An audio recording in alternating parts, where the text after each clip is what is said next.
program will begin momentarily. Thank you. Please take your seats.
Ladies and gentlemen, the program will begin in 1 minute.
Ladies and gentlemen, welcome and welcome back to the White House Correspondents Association Summer Dinner. Please welcome this evening's head table, Ryan Bennett of MS Now, Trevor Hanukkah of Warriors, Sarah Cook of CBS News, Mark Lima, CBS News, White House Press Secretary, Caroline Levitt, our featured entertainer, Oz Perlman, Karen Travers of ABC News, Andy Harnick of Getty Images, Courtney Supermedium of Bloomberg News, Simon Lakovich of Williams & Connolly, our attorney for WHCA, the incoming president of the White House Correspondents Association from Fox News, Jackie Heinrich,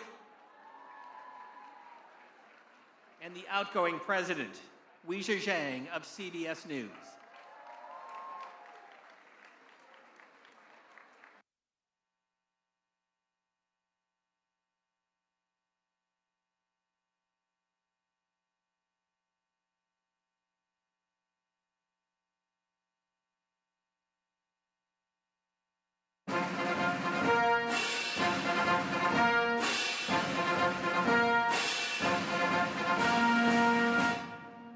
Ladies and gentlemen, the 45th and 47th President of the United States, Donald J. Trump.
please rise for the presentation of the colors by the Joint Armed Forces Color Guard from the Military District of Washington, D.C., and the singing of our national anthem by Master Gunnery Sergeant Kevin Benier.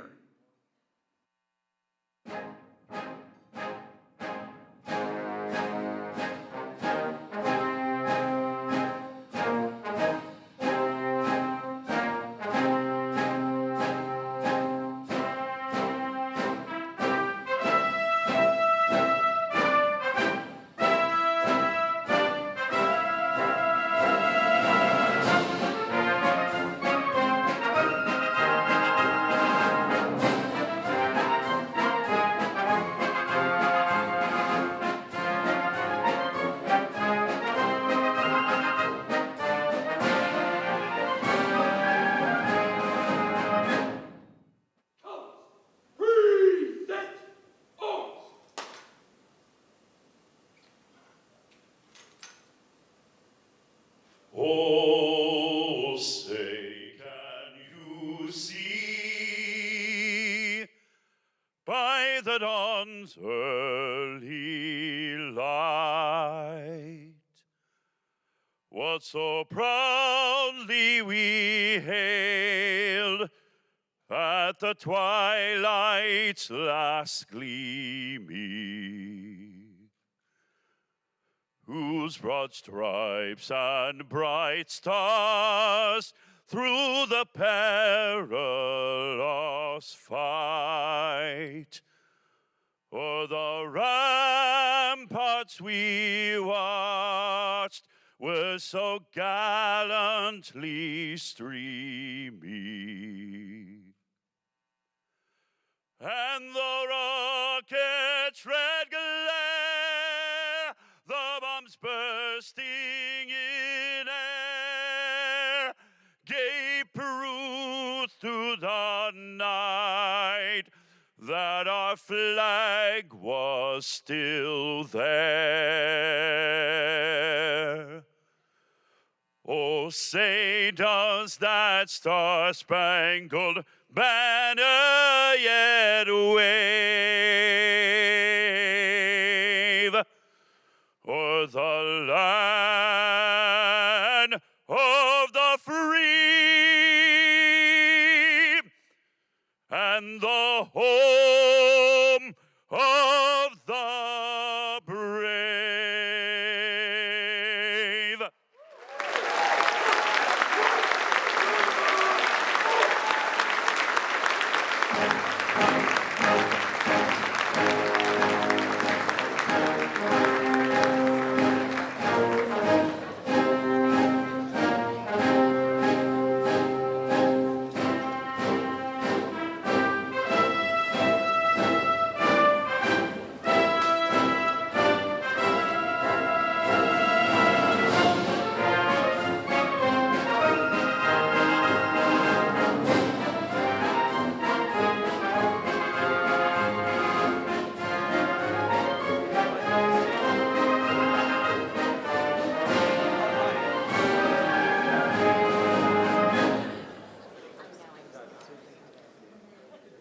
Please welcome CBS News White House Correspondent, President of the White House Correspondents Association, Weijia Zhang.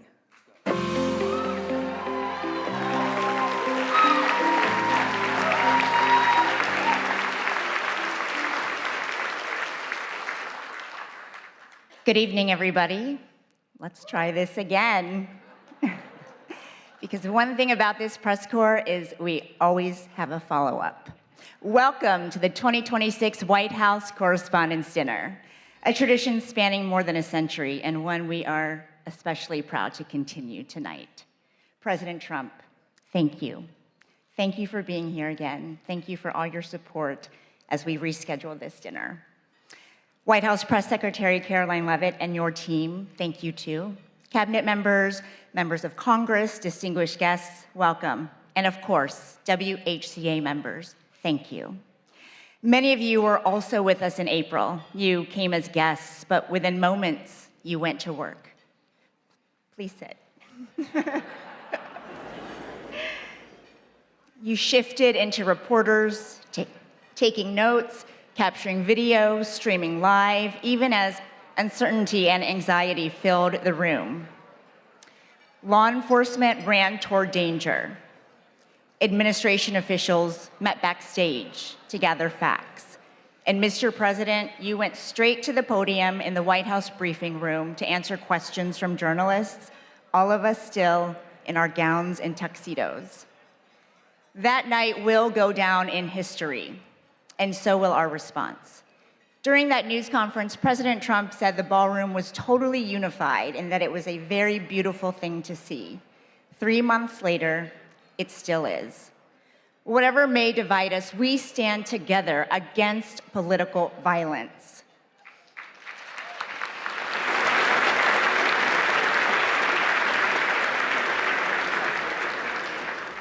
An assassination attempt on our president is an attack on democracy itself.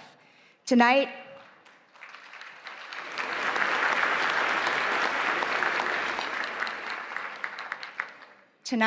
our message is this: we are back. We will not be intimidated. We refuse to let an act of violence have the final word.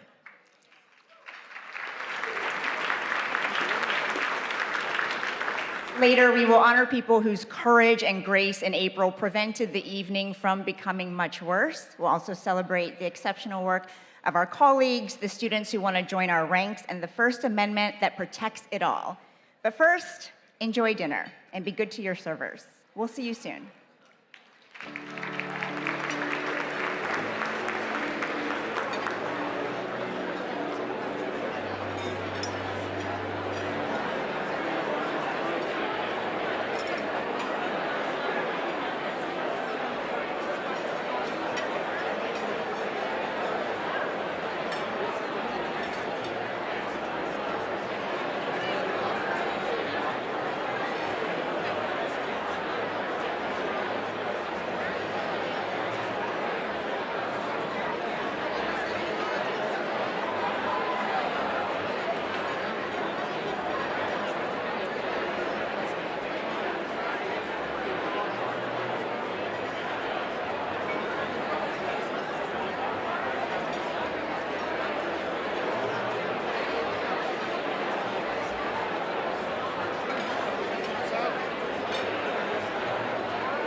Ladies and gentlemen, please welcome back to the podium from CBS News, the president of the White House Correspondents Association, Wei Zhang.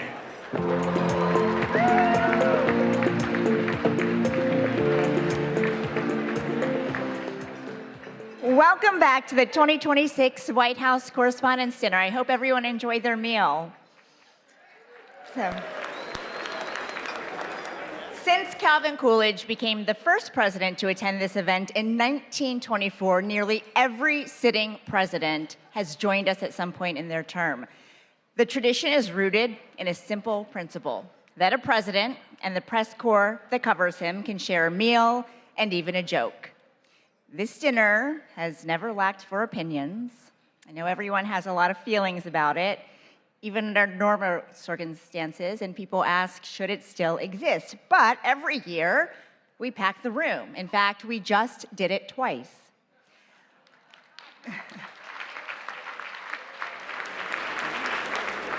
Whatever brought you here tonight, this evening is dedicated to the First Amendment and the excellent work of our colleagues and scholars. President Trump, you are joining us tonight for the second time in 3 months, and we don't take that lightly. Thank you.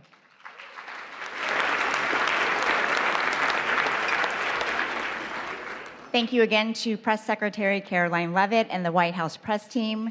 Thanks to the relentless WHCA board members, our executive director, Steve Thoma, and our general counsel, Simon Lakovich, for your hard work and friendship. I have to say thank you again to my CBS News family for enduring a second round of dinner planning. And of course, my family, I love you so much. Our entertainer, mentalist, Oz Perlman, is also back with us. Thank you, Oz. For the record, he did guess Caroline's baby's name right last time, and we can't wait to see what you reveal. But you can skip the part where you guess the president's phone number because half the reporters in this room already have it. Finally, on behalf of the White House Correspondents Association, I also want to thank supporters from around the world, across the political spectrum, who sent well wishes after a shooting interrupted our event in April. Many of you are joining us on live stream, and C-SPAN is the crew as it was that night. Photographers and technicians were under the stairs where the shooter was, but they never stopped rolling their cameras and transmitting live footage despite the circumstances. Thank you.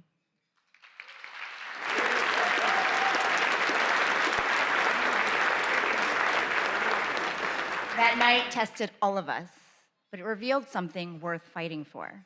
While journalists in the ballroom were gathering facts and getting them to the public, I got a rare glimpse of something few of us ever see in real time. In a holding room, President Trump was huddled with members of his cabinet, asking questions, finding the best way to share the answers with everyone, which is our job description too.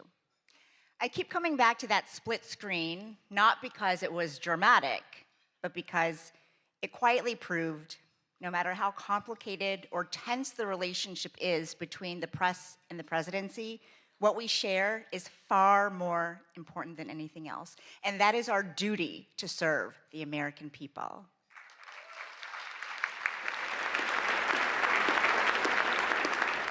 As our country continues to celebrate 250 years of its extraordinary story, this gathering is further proof that the American press endures with it. Whose cross stripes and bright stars through the perilous fight. The White House Correspondents' Dinner was to be a night celebrating the First Amendment and 250 years of surviving, thriving, and overcoming our nation's many unthinkable challenges. Welcome to the 2026 White House Correspondents' Dinner. But that celebration was stopped by a single gunman in an apparent attempt to assassinate the president. I heard the loud bangs that were going off. It was extremely frightening. I was only a few feet away. We were all all told to just get under the tables. And at first, some of the White House officials did too. A whole rush of people started to come up towards the front door. On a night when we are thinking about the freedoms in the First Amendment, we must also think about how fragile they are. And that was very unexpected. The president and the White House press corps proved resilient. This was an event dedicated to freedom of speech that was supposed to bring together members of both parties with members of the press. And in a certain way, it did. So we are together again tonight, proving our resolve and unyielding fortitude. And to celebrate America at 2:50.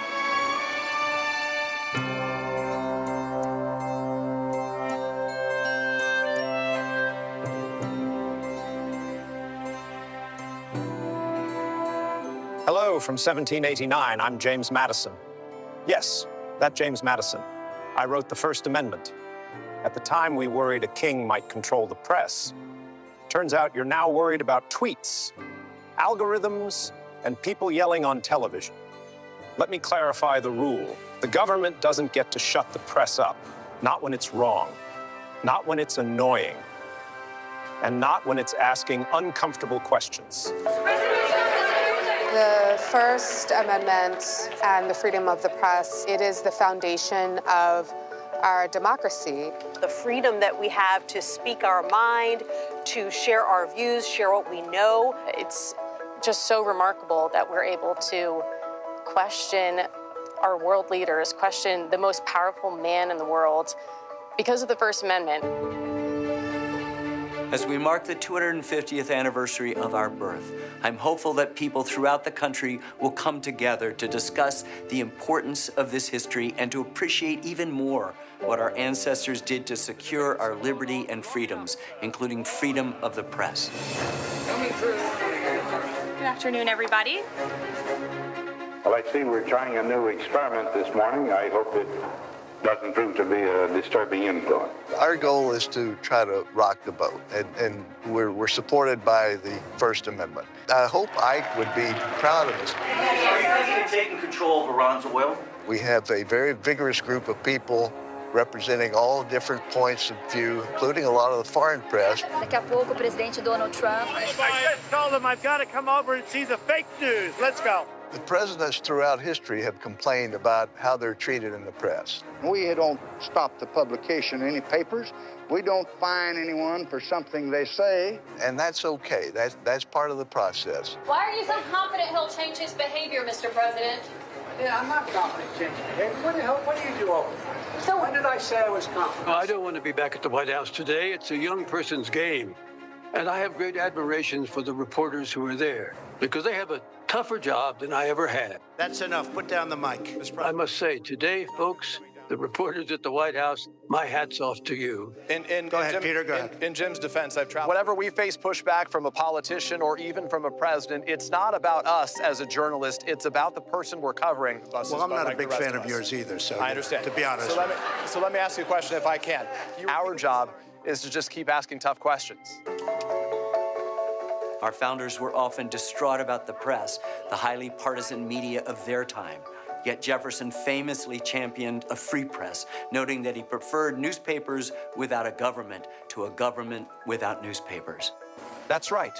I favored a free press while my predecessor here, John Adams, signed a sedition act that could imprison journalists for saying anything malicious against the government. I ended that unconstitutional law when I took office, and thankfully, it's never returned. Can't blame a guy for trying. So which is it? Are you winding this down or are you escalating I can't tell you. Whenever there's a crisis, that's the time that people tune in. Thank you, Mr. President. Dan Rather with CBS News. The effects of Watergate were beginning to corner President Richard Nixon. If the president thought you were going to ask a question he didn't want to ask, he would try to throw you off balance right at the beginning. Are you running for something?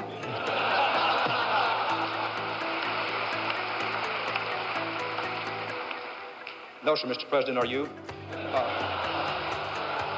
Mr. President, in talking about the continuing recession tonight, you have blamed mistakes of the past. and you blame the Congress. Does any of the blame belong to you? Yes, because for many years I was a Democrat. Why did you really want to go to war?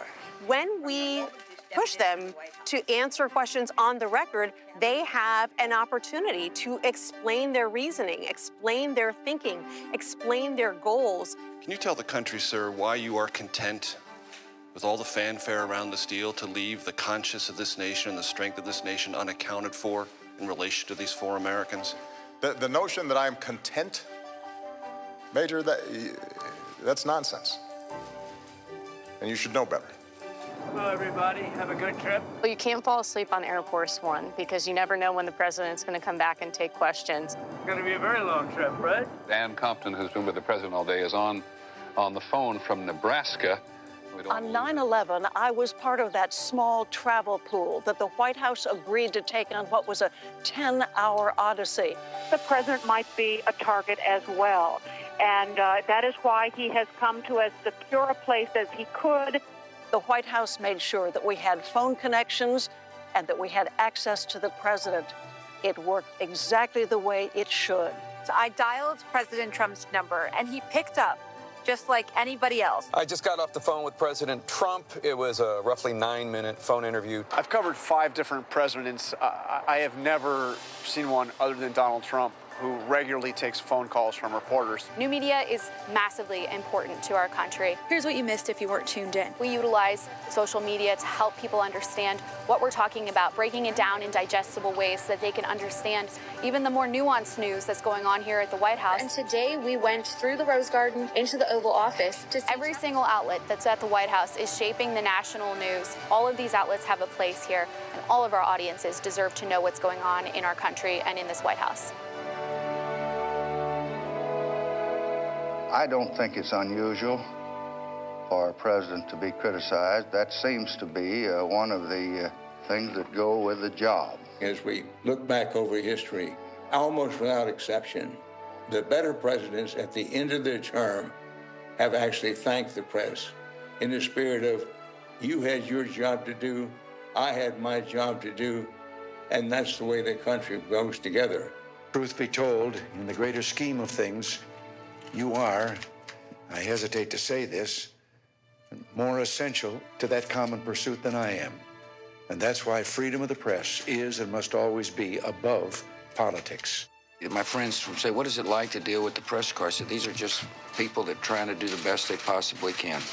You're not supposed to be sycophants. You're supposed to be skeptics. You're supposed to ask me tough questions and make sure that we are accountable to the people who sent us here. And you have done that.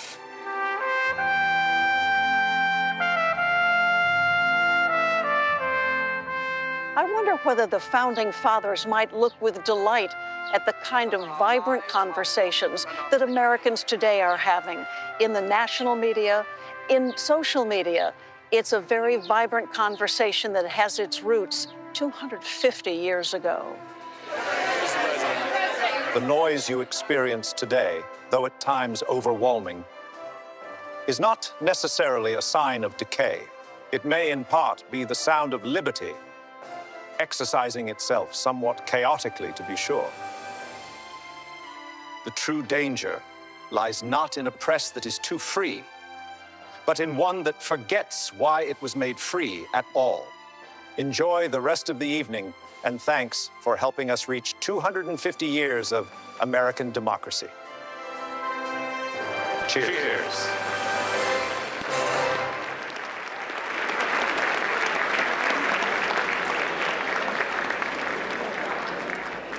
Thank you, founders. What a powerful reminder. By the way, that was AI, in case you missed it. What a powerful reminder that generation after generation, White House correspondents have the privilege of writing the first draft of history. Serving as president of our association has been one of the great honors of my life. And as my final act, I was determined to carry out one more event to highlight the strength of our press corps. I am honored to preside over this dinner, but I do have a fact check because technically my last day in office was last week. Our next chapter is in amazing hands with one of the fiercest women I have ever known. She is my wonderful friend, my partner in 2026-2027 WHCA President Jackie Heinrich, who I've asked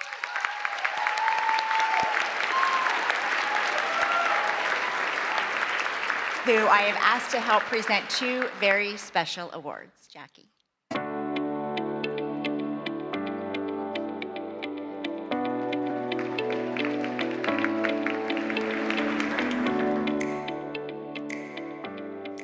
Thank you, Ouija, and good evening, everyone.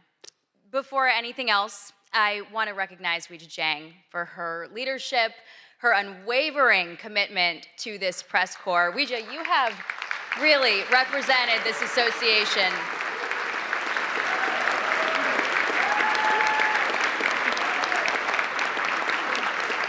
with such professionalism. There we go. There we go. Just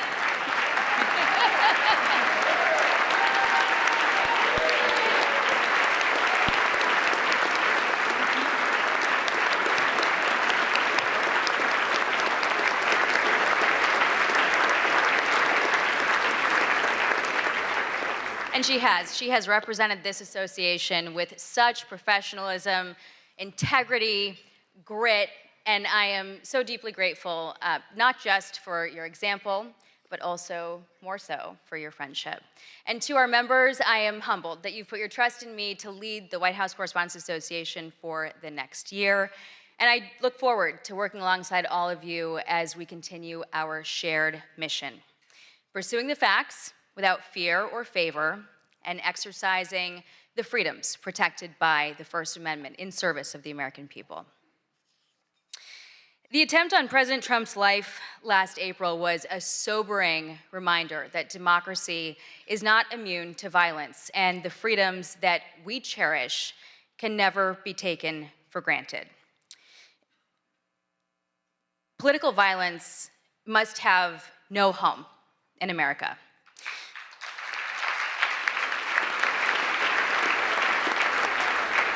And journalism can serve us well to broaden understanding, to shed light, and to inform our decisions, especially in this age of fast-moving information that can reinforce our divisions.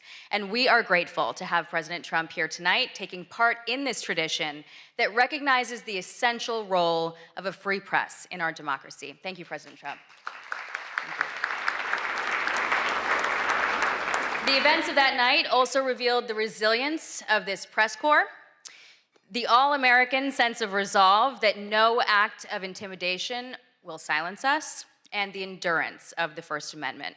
And we're gathered here tonight because we believe that a free press always finds a way forward. And it is in that spirit that the WHCA Service Award was established to recognize exceptional service to this association, and it is fitting that one of the two awards that we are giving tonight goes to the staff of the Washington Hilton. They are hospitality professionals who always put service first.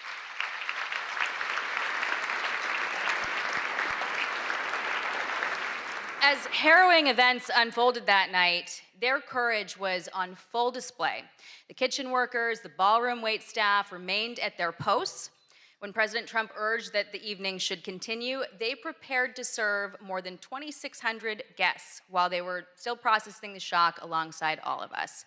And when the Secret Service made the necessary call to postpone the remainder of the program, they immediately pivoted, preserving every unserved meal and donating them to local shelters.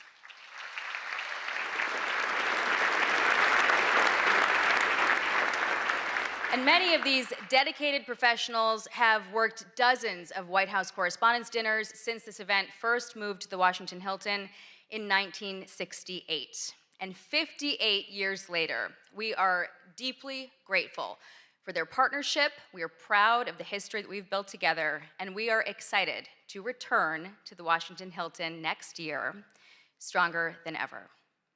Please welcome the Washington Hilton's General Manager, Ken Jarka, and Catering Manager, Karen Fiketis, to accept the WHCA President's Award for Exceptional Service on behalf of the entire Washington Hilton team.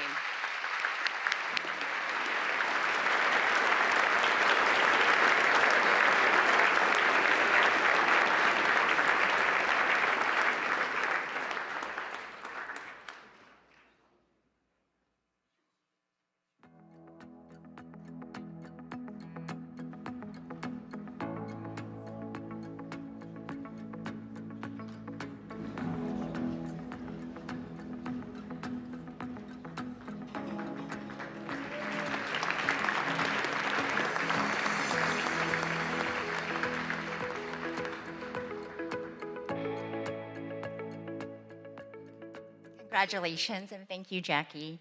I also want to thank the staff and security team right here at the Waldorf Astoria for putting so much time and care into helping us plan this event in a very short notice. That evening in April did not unfold as planned, but it ended exactly like it was supposed to. 2,600 guests, plus hundreds of others who were working that night, got to go home unharmed. And that was made possible by the brave men and women of law enforcement and the United States Secret Service.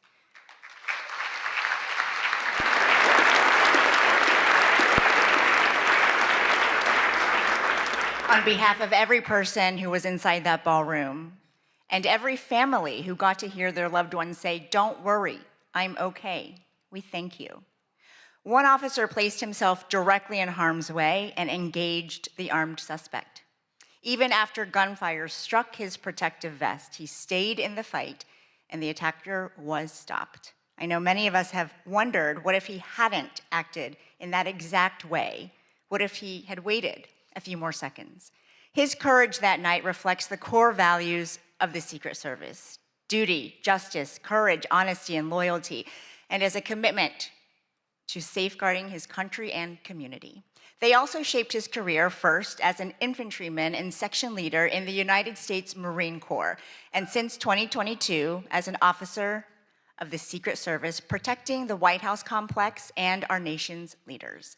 Ladies and gentlemen, it is my honor to present the WHCA President's Award for Exceptional Service to Officer Victor Gonzalez of the United States Secret Service.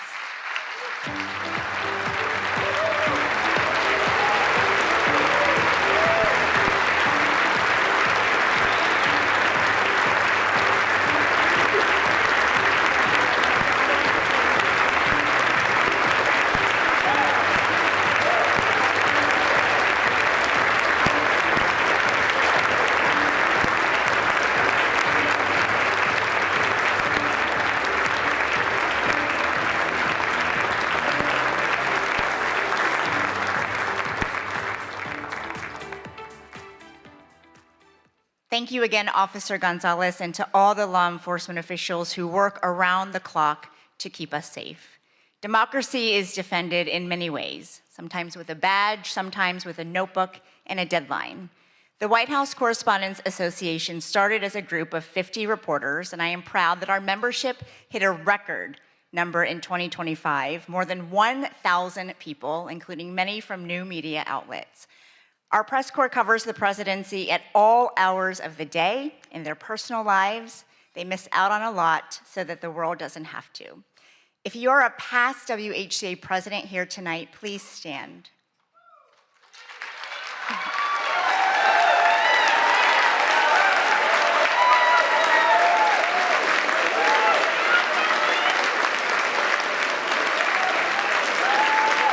Former board members, please stand.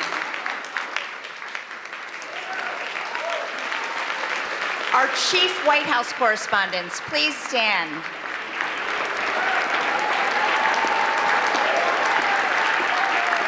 All current White House correspondents, reporters, producers, photographers, visual and audio journalists, please stand.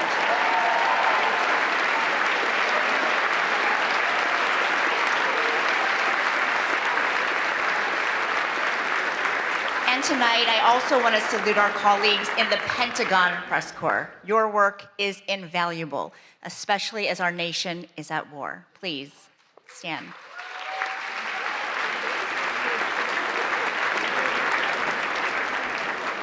And now we turn our attention to future White House correspondents, our incredible scholarship award winners. Please welcome our Scholarship Committee Chair, who also serves as the WHCA Secretary, Brian Bennett of MS Now.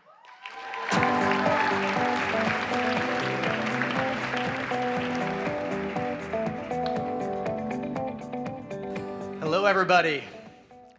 It means so much to be back together tonight. This is the part of the dinner each year that I look forward to the most.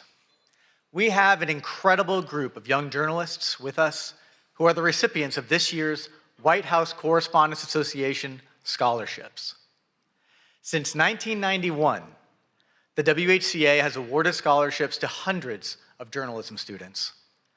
This year, we are helping fund the education of 30. Let me pull out my remarks here.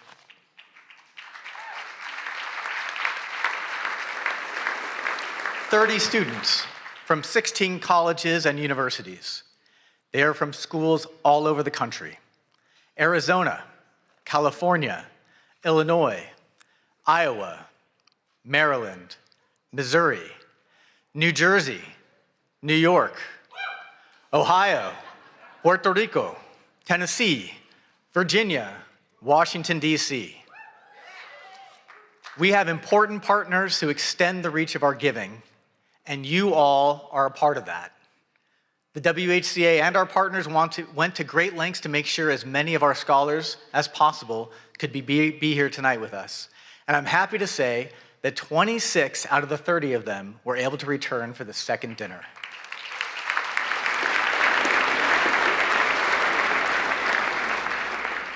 Some came back to DC from far away. Many were already here in Washington for the summer for journalism internships. When the April dinner was interrupted by the shooting, a lot of the scholars did what journalists do in dangerous situations.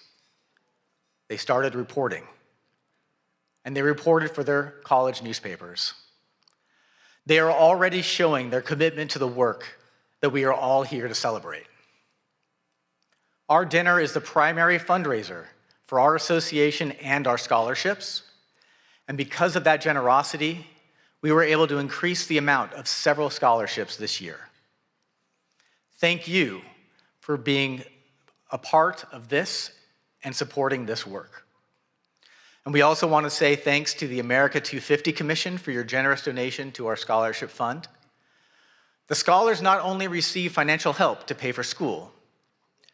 Earlier this year, they had a tour of the White House, and they met with White House officials. They spent an afternoon with dozens of senior journalists who cover the White House, and they were paired with mentors, working journalists from the White House Correspondents Association, who make a year-long commitment to offer advice and encouragement. We all had people along the way who helped make us better. And the WHCA Scholarship Program is a way that our association gives back and helps strengthen a new generation of journalists. Because of the commitment and your support, past WHCA scholarship recipients are now doing amazing things in journalism. We tracked some of them down to tell us about their work today.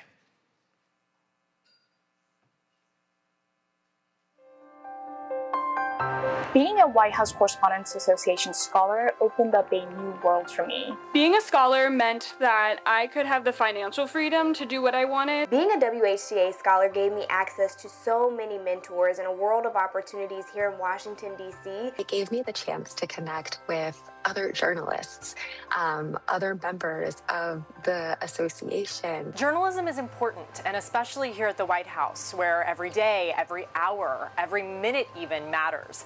The decisions that are made here impact people across the country and around the world. The idea that you get to be a part of the first draft of history, it all is extremely inspiring and drives me as a journalist. There are so many pinch me moments covering the White House, watching world leaders arrive here, walking into the press briefing room, getting to see Marine One land on the South Lawn, and getting to ask the President of the United States a question directly.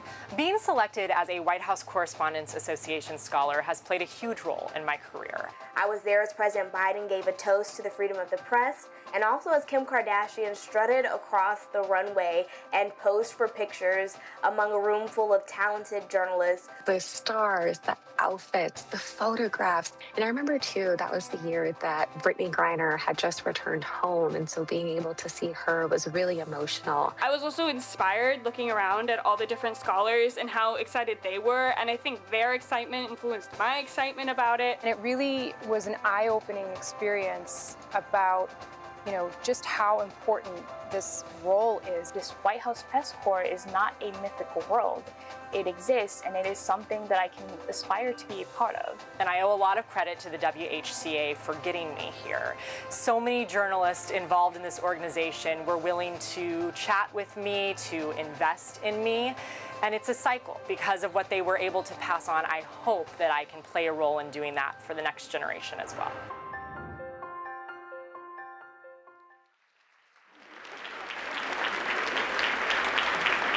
I can tell you, this year's scholarship recipients are also really impressive. And they're all sitting right over there. Let's meet them.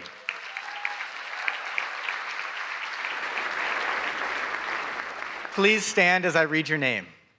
From American University, Louisa Clausen. From Arizona State University, George Headley, Elisa Horton, and Kyle Sakinski. From Hampton University, Kristen Fluellen and Jade Abubakar. From Howard University, Tatiana Allen and Madison Maynard and Sanyu Lakoma. From Iowa State University, Eric Anderson. From Northwestern University, Jacques Aburizik, Caitlin Bender-Thomas, Samantha Freeman. From Iowa University, Nyla Gilbert, Aidan Ryan, Emily Stokes. From Princeton University, Ina Marcia. From Sagrado Corazon University in Puerto Rico, Iana Sotovalle. From Syracuse University, Ben Bassick. From the University of California, Berkeley, Hae-Yoon Cho. From the University of Kansas, Julia Hansen. From the University of Maryland, Laura Charleston, Lillian Gray, Dana Matthews, Ashley Nera. From the University of Missouri, Callie Fowler, Tyler Kirwan, Fletcher Mantooth. And from the University of Tennessee, Abigail Fanning. Congratulations, scholars. Please be seated.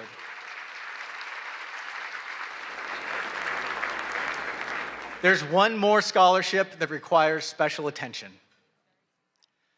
This year, we've added a new scholarship at New York University that has been named in honor of the legendary CBS News White House correspondent, Mark Knoller.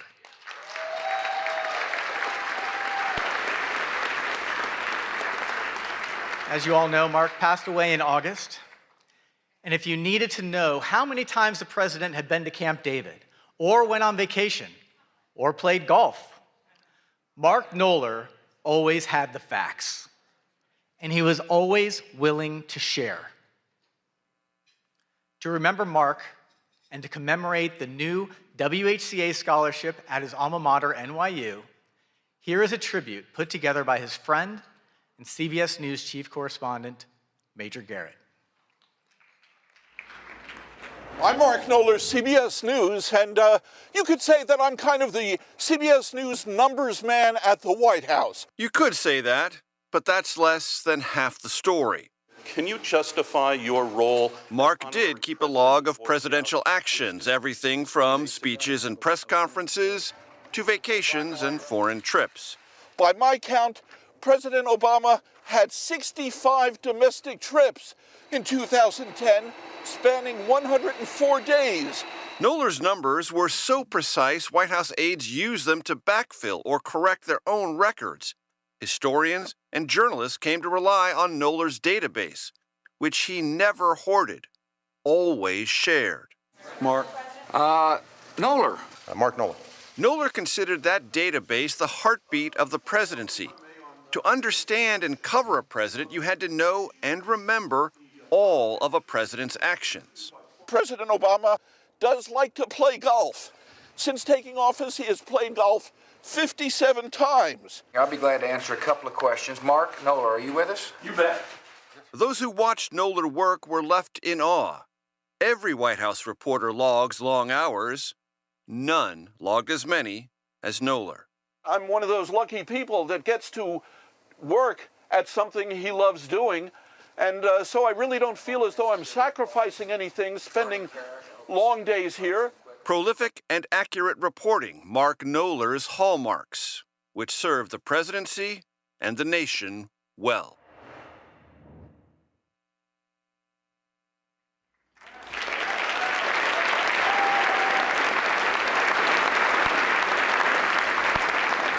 We are honored to be able to add a new scholarship in Mark's name in partnership with NYU's Arthur L. Clarke Journalism Institute.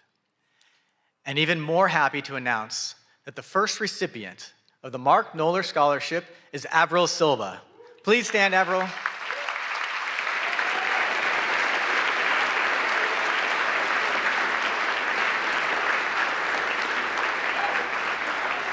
Ladies and gentlemen, this year's WHCA Scholarship students. When you see them tonight, offer them advice and offer them jobs. Many of them are already doing amazing journalism. They're all superstars. Thank you very much.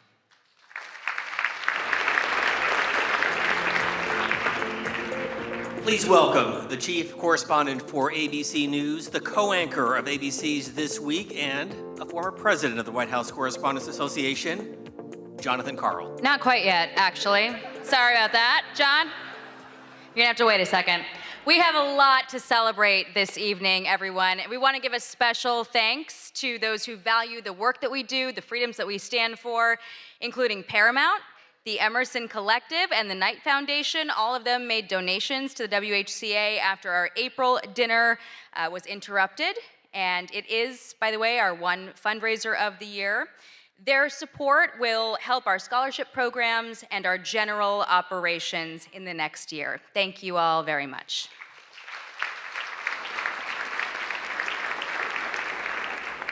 All right, now it is my pleasure to introduce two former White House correspondents who have served this association with distinction. They exemplify excellence in our field. They will help us recognize tonight's award winners. Jonathan Karl is the chief Washington correspondent for ABC News. He is the co-anchor of This Week, and he is a former president of the WHCA. He's got over 3 decades of experience in Washington. He's covered 4 presidents, 14 press secretaries, and just about every major beat in the city. And through it, he has earned many of journalism's highest honors, including some of the very awards that we are presenting tonight. But first, to recognize our journalism awards, we have one of the country's defining voices with us tonight, Wolf Blitzer.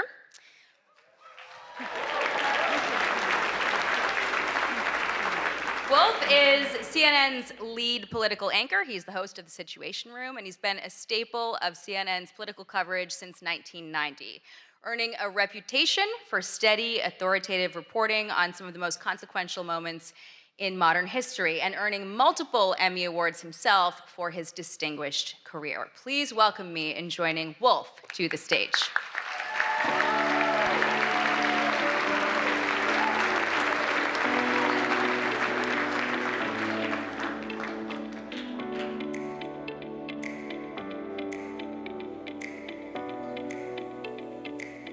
I'm standing up. Thank you very much for that really nice introduction. I'm so grateful, I'm so honored to be with all of you this evening. Each year, a panel of independent judges review dozens of entries for the 5 major WHCA Journalism Awards. And it's my honor tonight to announce this year's winners. And I'd like to point out that this is really a special night for me. I don't know if many of you were at the first White House Correspondents Association dinner in April, but it was, for me, it was very memorable indeed. And I can report this time, after the first course, I did not go to the men's room.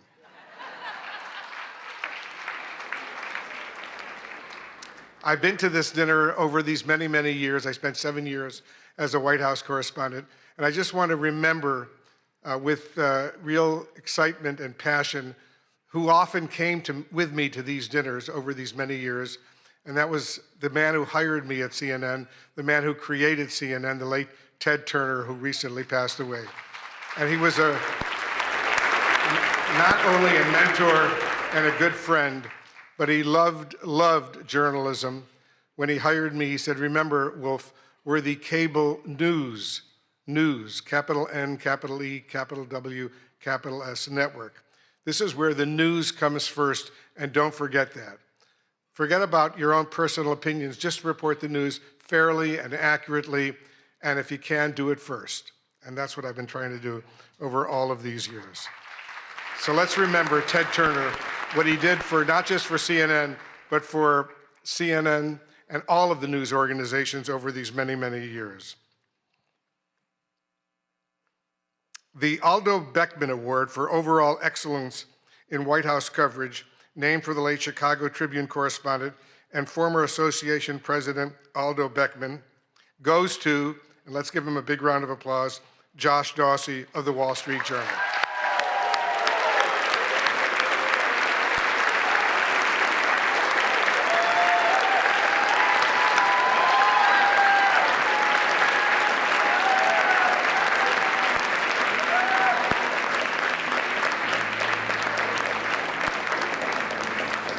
The judges said Josh Dawsey shows us how power works inside the presidency.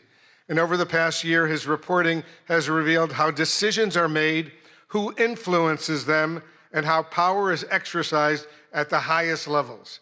Josh Dawsey went far beyond the deluge of breaking news to offer invaluable insights that can only result from deeply sourced enterprise reporting.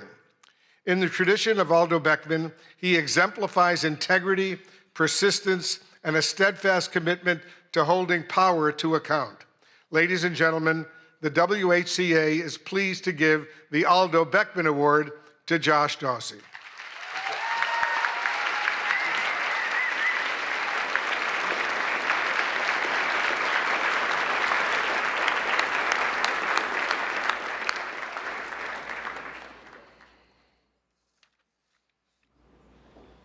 Let's continue with the awards.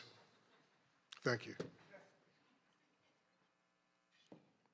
The WHCA gives out 2 awards for reporting under deadline pressure, one for print and one for broadcast. This year's print winner is Amr Madhani and Zeke Miller of the Associated Press.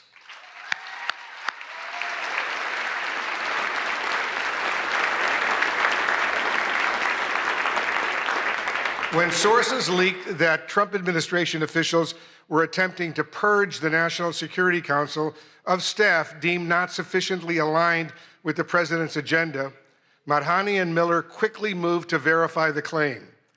They uncovered an unprecedented vetting process.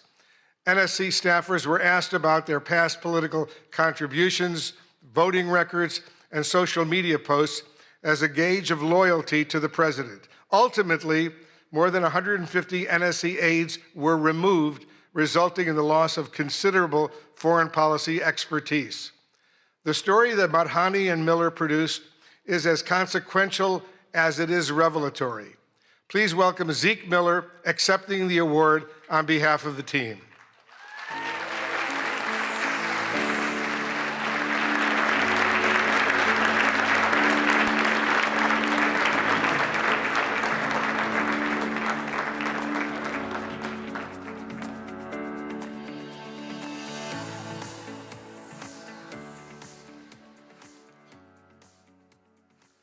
Now the Broadcast Award for Excellence Under Deadline Pressure. And this year's winner is my colleague and very good friend, Caitlin Collins of CNN.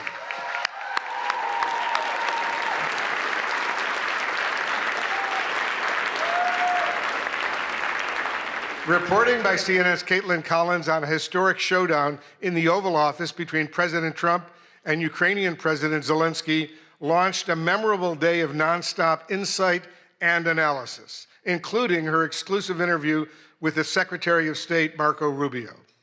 Judges were awed by the depth of knowledge, access, and context that Caitlin brought to coverage of a meeting that unraveled before the world's eyes. The WHCA is pleased to honor the deadline reporting of CNN's Caitlin Collins.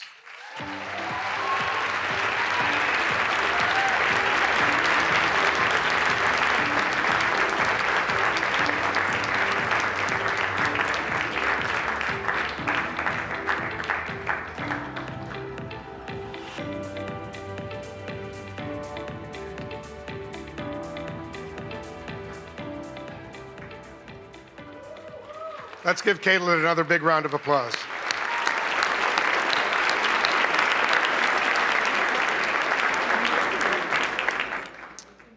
And now the award for excellence in presidential news coverage by visual journalists.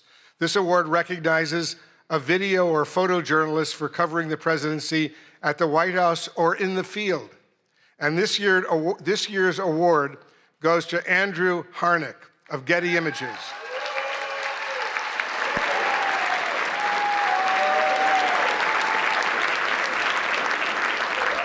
He captured the moment an Oval Office visitor collapsed during an event. And from the judges, they say this: through sharp timing, layered composition, and visual irony, this photograph expertly documents a true split-screen moment in real time. The president's orientation and posture inadvertently echo the statue to his right, while the other half of the frame is defined by movement. A truly striking image of contrast, skillfully captured in a chaotic moment. Please join me in congratulating Getty Images photographer Andrew Harnick, who also represents still photographers on the WHCA board.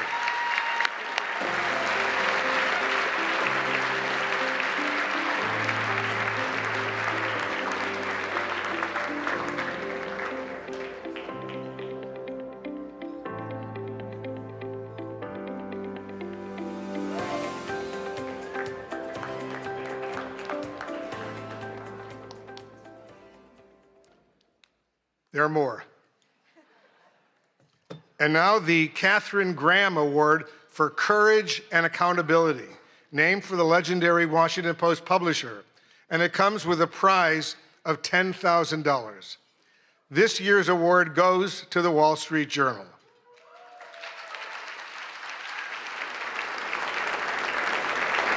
The Journal's courageous reporting on President Trump's past relationship with financier Jeffrey Epstein triggered the release of the so-called Epstein files, thousands of documents that might otherwise have remained hidden from the public. And despite the president's threat of a lawsuit, the Journal published a story about a provocative letter to Epstein bearing President Trump's signature. Trump quickly filed a $20 billion lawsuit against the Journal, revealing reporter Khadija Safdar's home address. Her family had to be relocated.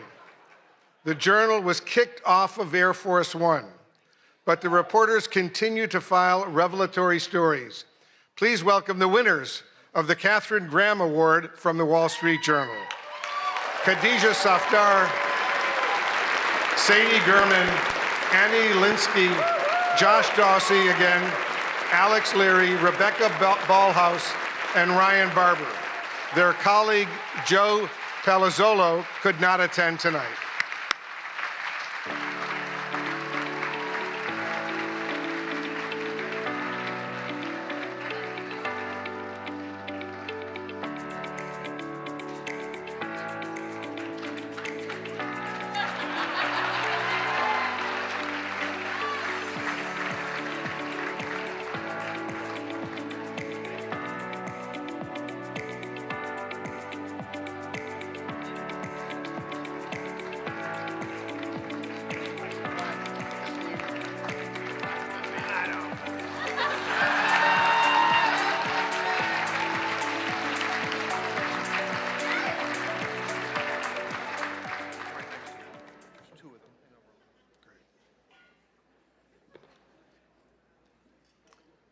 The Collier Prize for State Government Accountability is presented by the University of Florida College of Journalism and Communications.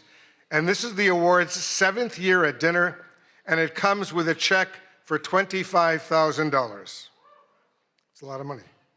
This year's award goes to CARE 11 in Minneapolis for its investigation, Housing Hustle. The investigation exposed a massive organized fraud scheme within Minnesota's Housing Stabilization Services Program, a Medicaid-funded safety net meant to help people with disabilities and those facing homelessness find and keep housing.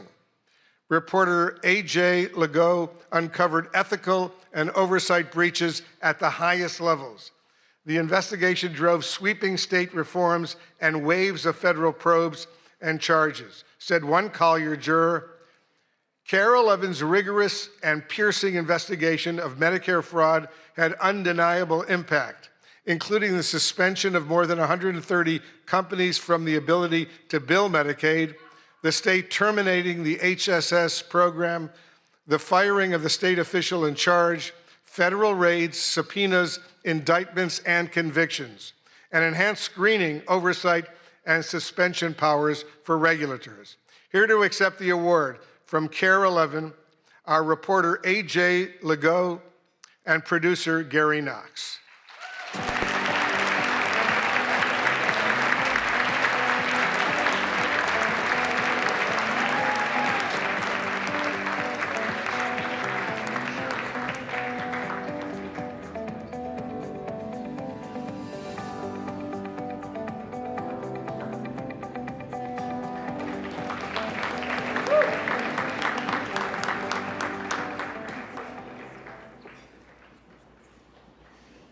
The Center for Integrity in News Reporting Award honors the most fair, impartial, objective news reporting by a member of the WHCA that has the courage to not fear and the discipline to not favor.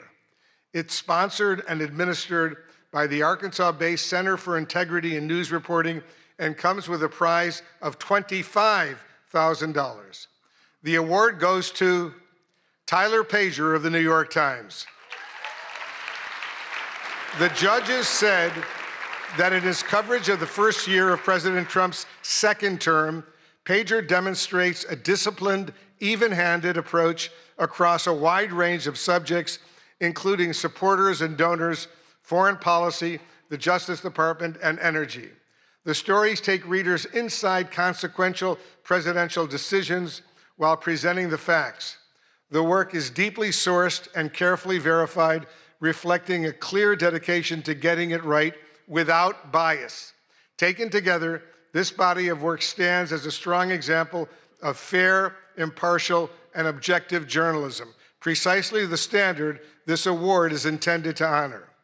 Let's hear it one more time for this year's winners. Ladies and gentlemen, thank you so much.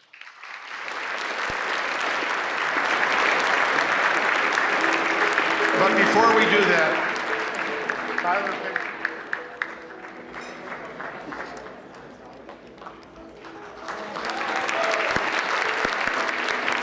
let's give him another huge round of applause.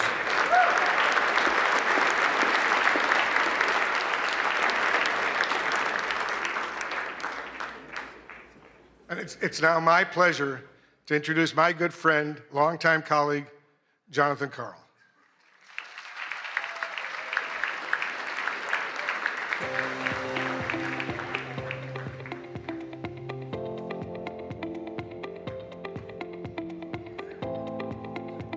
All right, the final award of the evening. It is a high honor to present the award created to recognize the fierce and fair women who cover the White House every day.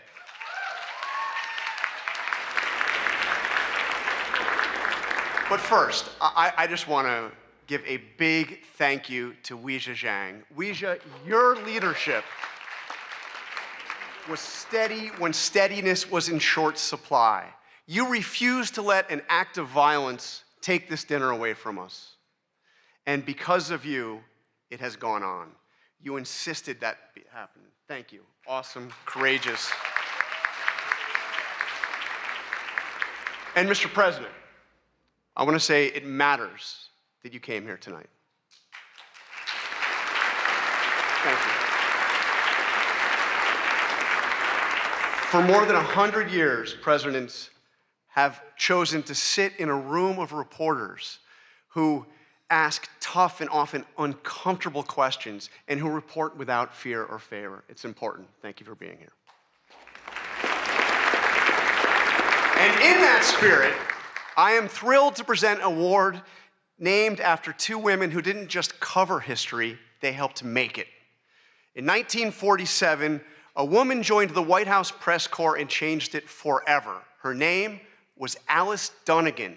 She was the first African-American woman ever credentialed at the White House.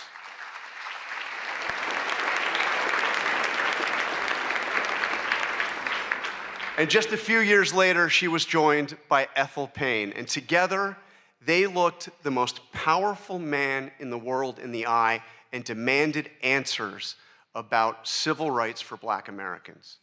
President Eisenhower didn't always welcome those questions, but Alice and Ethel kept going and kept showing up, and they kept asking. The WHCA Dunnigan Payne Award for Lifetime Achievement exists to honor their legacy and to recognize journalists who followed in their footsteps by breaking barriers for future generations. So tonight, it is a privilege to present the award to two women who did exactly that. In a field long dominated by men, Melissa Young and Susan Walsh each built extraordinary careers as photojournalists, not by waiting for doors to be open, but by bursting through them again and again for decades. Melissa Young, this one I know very well, she worked at ABC News for 44 years.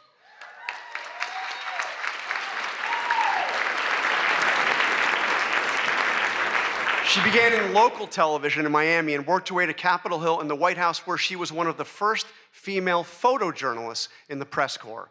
Melissa documented the presidencies from Ronald Reagan to Donald Trump. She covered campaigns, secretaries of state, and defense. She reported in disaster zones, war zones, all around the world. I worked side by side with Melissa for about half of those years, and I traveled to more than a dozen countries with her. I'm not gonna mention the time I was briefly detained because that was on Capitol Hill and she came to my rescue. That kind of person. True. She's tireless and professional and a lot of fun to be around. She did it all with persistence, resilience, and quiet determination, retiring just last year. Susan Walsh, her career was built on anything but luck. When a promised job fell through after a college internship, she called the AP's Boston bureau every single day for 3 weeks, just saying, "Give me a shot, will you?" Well, finally, they did just that. She came in, she said yes to every assignment.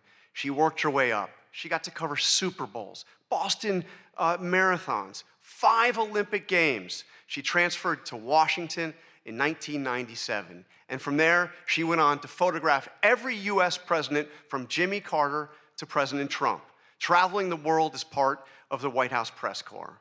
In 1999, she was part of the AP team that was awarded the Pulitzer Prize for feature photography for her coverage of President Clinton's impeachment. She also served as the White House News Photographers Association, fighting for press access at every turn. Susan also retired just last year and traded the briefing room in for the ice rink, where she now plays hockey with her son. She's pretty good. Alice Dunnigan and Ethel Payne showed us what it looks like to refuse to be pushed aside so that they could keep bearing witness to what matters most. Melissa Young and Susan Walsh spent their careers doing exactly that. Two women, 80 years of combined service, and a legacy that honors everything this award stands for.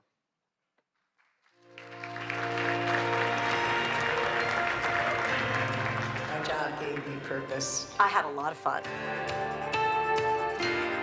I saw myself as part of the world, that I was doing something that the world needed. I was always really excited to be in the room, see it, be a part of it. It kind of gave me the access and the confidence to go up to people and look into other people's worlds. The camera definitely made me fearless, especially when I was doing news and traveling internationally.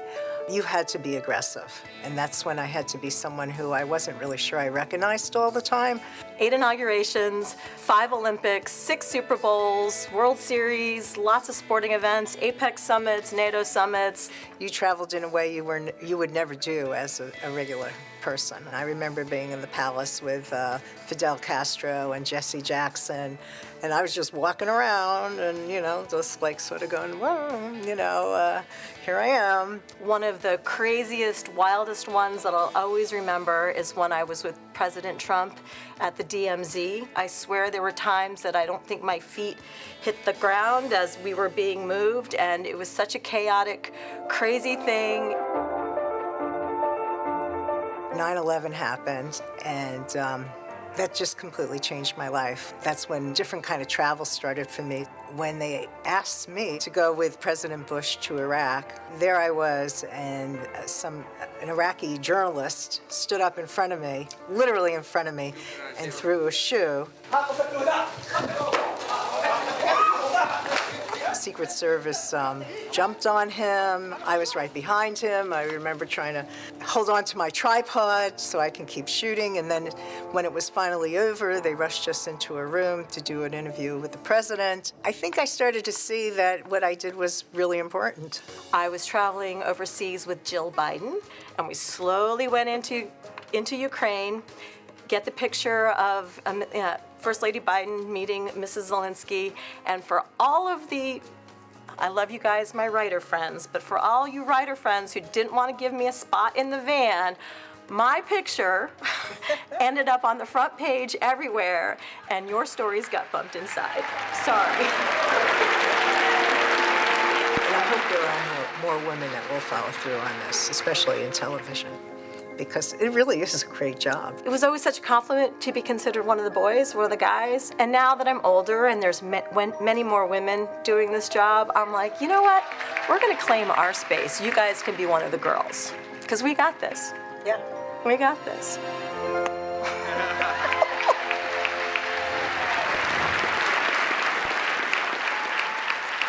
All right, please join me in welcoming Susan and Melissa to the stage.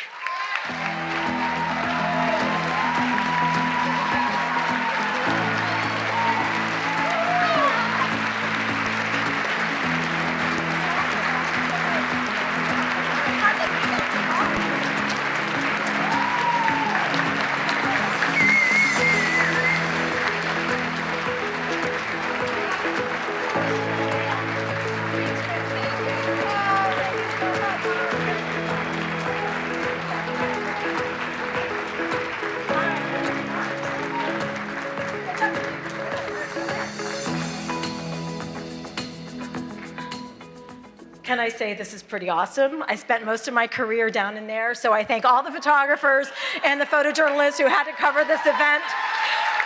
So it's really pretty cool to be up here and just kind of be a guest tonight. But they were gracious enough to give me an opportunity to say some things, so I'd like to say some things.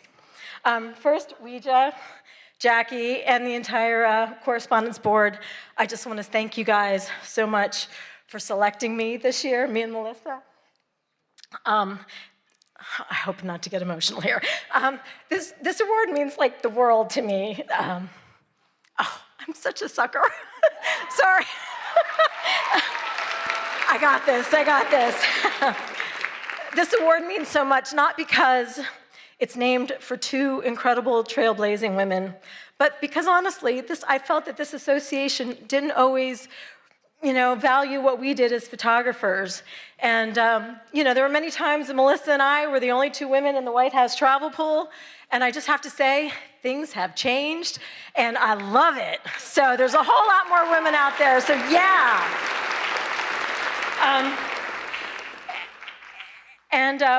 I do have a couple of shout outs. I have to thank the Associated Press for giving a chance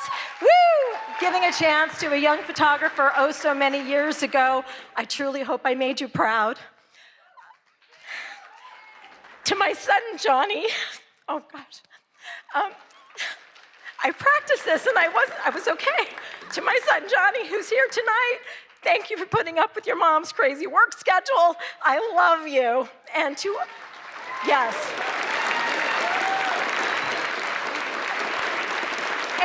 And to all my friends and colleagues that I've traveled the world with, your camaraderie, your support, and most importantly, your laughs have been absolutely the best. And in my retirement, I absolutely miss that the most.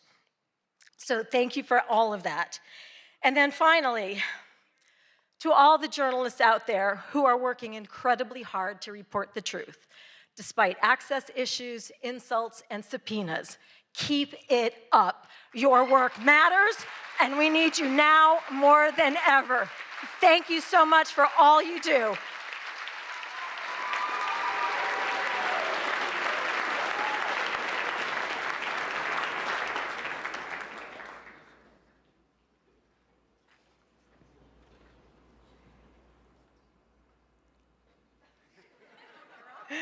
ABC has been breaking barriers since its start.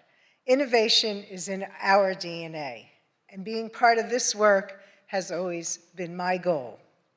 Although this sounds simple, to achieve this, I've always had to fight. I'd fight to go places where they didn't send women. I'd fight to disasters in war zones. I'd fight to be part of the White House travel pool, covering 7 presidents. I'd fight to do an Oval Office address. And on a personal level, I'd fight to have a family while keeping my 24/7 job. Thank you to the White House Correspondents Association for recognizing me, the first female broadcast camera person for this honor. I am so proud to receive this award for a lifetime of breaking barriers. I've been fighting for 44 years to be the best at capturing all the action at the White House since Ronald Reagan. My advice, keep up the good fight and tear down those walls. Thank you.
Congratulations again to all of our honorees tonight. I am confident that one day our scholarship winners could be the ones taking home awards.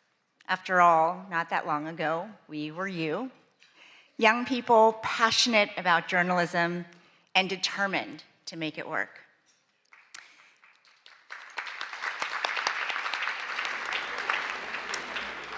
I've been thinking a lot about my own journey to this podium tonight. I grew up in rural West Virginia, in a town at the foothills of the Allegheny Mountains, a town called Buchanan, population 5,500. Those images of the devastating floods that you've been seeing are from my hometown. My heart, thoughts, and prayers are with everybody there. After my dad finished grad school at WVU, where he properly learned how to say, "Let's go Mountaineers," my parents decided to stay in the state to open a restaurant. It was such a treat when hunters came in and left deer meat as a tip. On Sundays after church, families packed into the dining room, all dressed up. My mom learned every customer's name, their favorite dishes. I worked the cash register, topped off glasses of sweet tea, and did my homework in the corner booth. A day like that seemed ordinary at the time. Looking back, to think that days like that could be considered ordinary is the most powerful reminder of how extraordinary America is. My dad came to the US as a student with just $67, or as Frankie might say, 6-7. My mom holding a small suitcase in one hand and a toddler, me, with the other. Yet they built a new life, a successful business, and a real future. Our Chinese restaurant was the first in my town. Of those 5,500 residents, the Chinese American population of Buchanan was 3, my mom, my dad, and me. Growing up there was not always easy. Most folks had never laid eyes on people who looked like my family. But far more often than not, the community was welcoming and generous. Turns out deer meat is great in a stir fry. In Mandarin, the word for America is 美国. It literally means beautiful country, and I love that. America the Beautiful was never only about her landscapes or landmarks. It has always been about the promise that no matter where you come from, you get a shot at chasing your dreams. My dreams began right there in that family restaurant. A small TV in the back was often turned to the news, my dad's go-to for learning more English. In the middle of dinner service, it was the CBS Evening News anchored by Dan Rather and Connie Chung. I was hooked. In middle school, I won a contest to be a student reporter for a national news show called Channel 1. And when a local news crew came to cover it, they learned just how big my dreams really were. I hope to be the next Connie Chung and better. That's kind of hard, but that's my goal. And so I'm going to work very hard at trying to be a broadcast journalist.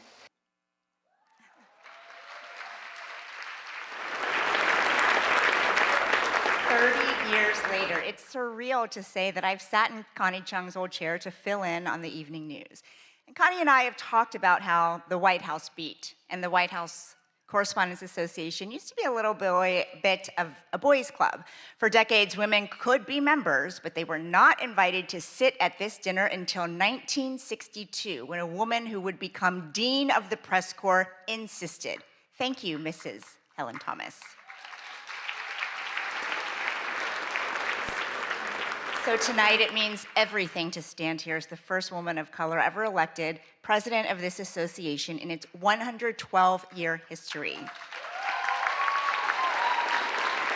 I'm here because of the tenacious women who came before me, Melissa, Susan, and support from my family who are with us tonight. My husband, Luther, not from West Virginia, but Arkansas, similar enough. My amazing daughter, Frankie, little brother Jack, who should be sleeping by now. I love you more than anything in the world. I love you the most. My parents came to a country with almost nothing to give their daughter everything. And now I have that because they could be with me in this moment. Mama, Baba, 谢谢.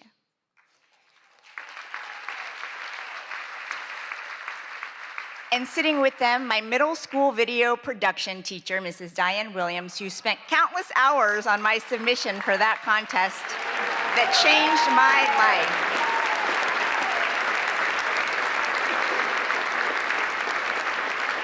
Like public school teachers across the United States, Mrs. Williams looked at a 13-year-old kid and said, "You can be whatever you want when you grow up," and she meant it. My story is like that of so many in this room and in this country, only in America.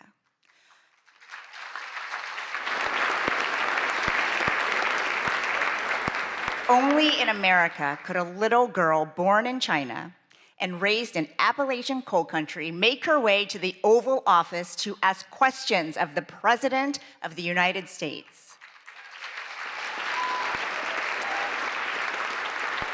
Because when this is your home, you inherit something remarkable. The protections in the First Amendment: free religion, free speech, free press, free assembly, free petition. This fundamental right belongs to everyone.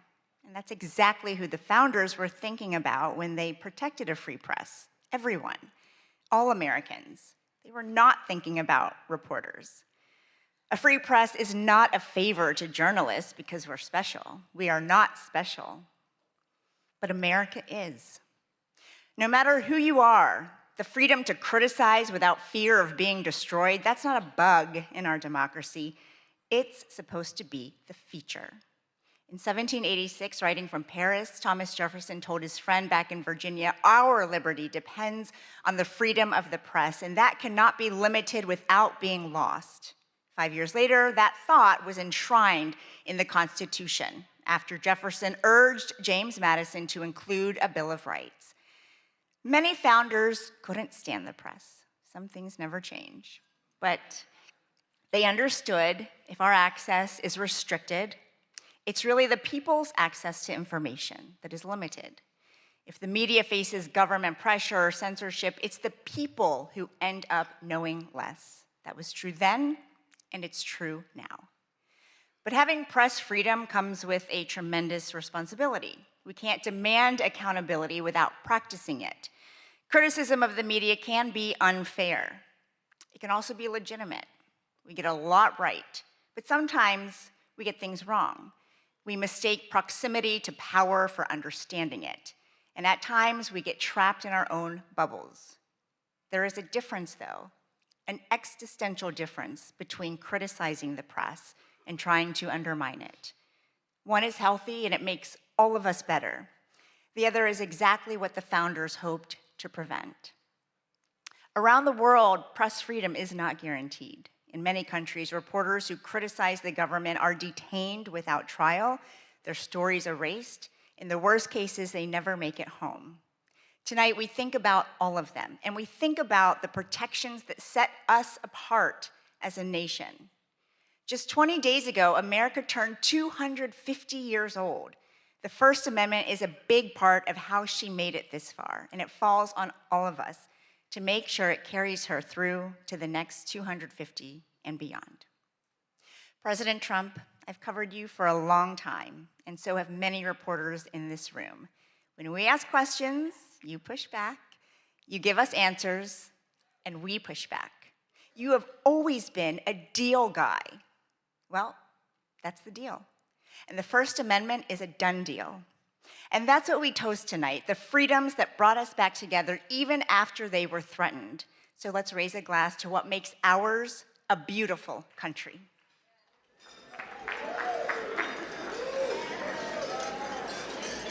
And now, ladies and gentlemen, please join me in welcoming the 45th and 47th President of the United States, President Donald J. Trump. And I'm proud to be an American, where at least I know I'm free.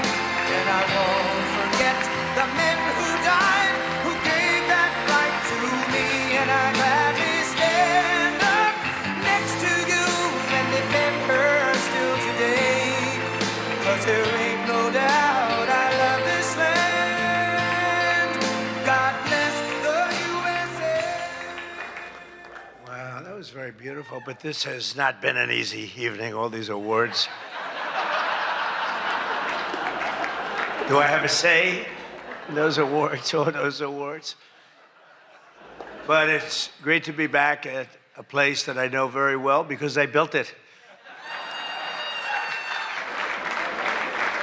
And I'm very proud of it because I built it for $2.9 billion less than the Federal Reserve building, which is a lot smaller, by the way. Figure that one out. But I am delighted to be here at the White House Correspondents Dinner. Amazing people, a lot of people that I like. Some I don't like it all. But I respect most of them, I must say that. You do a great job, amazing job, and it's an honor. As I said 3 months ago, the show must go on. We were backstage, and we both wanted to just have it go on, whether it was 2 o'clock, 3 o'clock in the morning, it didn't matter. But in the end, it made more sense to do it the way we're doing it. And we had a great news conference at the White House, in a very important room.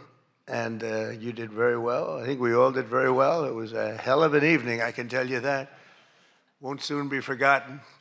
And I think a lot was learned from that evening. A tremendous amount was learned about security and about other things, the dangers of what we all do. But just like my presidency, the second time is always better. It's always better. And the third time will be better yet. I'm only kidding. From the earliest moments after the attack on our dinner last April, I knew we had to reschedule this event as soon as possible. We had to do it very quickly, and we met very quickly, and we figured something out. But the attempted mass murder at the Washington Hilton, that's what it could have been, was an assault on our democracy itself, a very serious situation. Many of you were there with me, and some showed extreme bravery, like Pete Hegseth, Steve Miller, Tom Holman. Really? They were standing on tables, and most of you were under the tables, okay? But they did. They showed. I saw every one of them that was standing up in those tables. I didn't know if they were brave, if they were smart, if they were stupid as hell. But they were on those tables in some cases, and there were a lot of different feelings going on in the room at that moment. But after hearing the gunshots, many people yelled, "Get down, get down," which caused Nicki Minaj to start twerking. Do you believe it? Get down. She's the only one that really understood what that meant. It's quite an evening. But tonight we come back together to answer that heinous attack with unwavering resolve. And every one of us here this evening to show that in America, we do not yield to political violence. We can't do that. Can't do it. So in this country, we believe in freedom of speech. We settle our differences not with bullets, but with open and vigorous debate. And no deranged loser with a gun will ever change that. We can't let that ever happen. There are a lot of very dangerous people out there. We can't let it happen. I want to begin by expressing our gratitude to the incredible men and women who put their lives on the line every day to protect my family and myself, all presidents, and lots of others. That's the United States Secret Service, so I appreciate it very much. And Sean and the whole group, amazing job. Amazing job. In recent months, they've repeatedly responded to threats with speed and professionalism and extraordinary courage, and there is no better example of that than Officer Victor Gonzalez, who we just met. It was amazing. What he did was amazing. When the would-be assassin charged the checkpoint at speed, he was fast.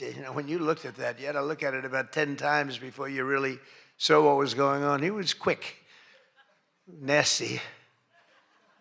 The gun made him nasty, actually. But Officer Gonzalez engaged the attacker without hesitation and took a bullet to the chest after his ballistic vest, fortunately, was on, saved his life. And Victor did not even want to go to the hospital for a checkup. We insisted, really, we wanted him to do it. We insisted, but he didn't want to go. So to Officer Gonzalez, Secret Service, Metropolitan Police, law enforcement generally, and even all of the military who surround us in the room tonight, we salute you and we thank you with all of our hearts. Thank you very much. Great job. Great job. Great job.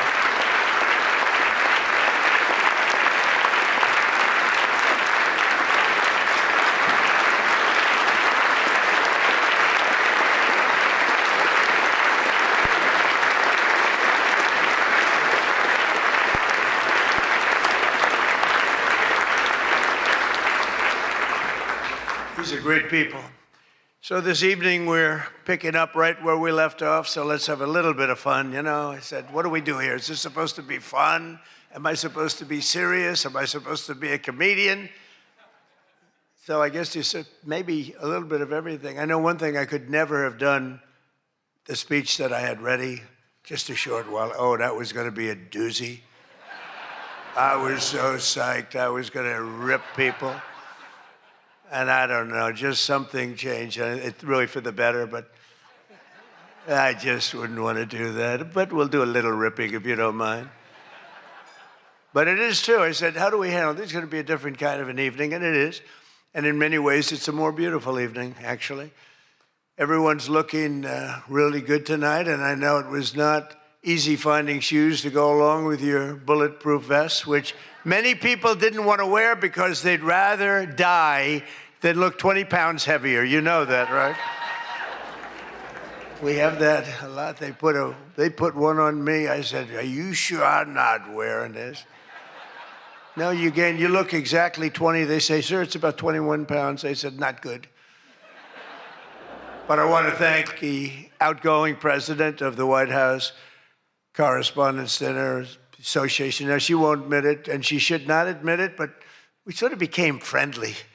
You know, in times of stress, on occasion, you become friendly. I have a lot of respect for Ouija, and I tell you, we went through a little bit of a war together. It turned out pretty good. It turned out pretty good because of a lot of good people. They stopped the tragedy, so I want to thank you very much. Fantastic job.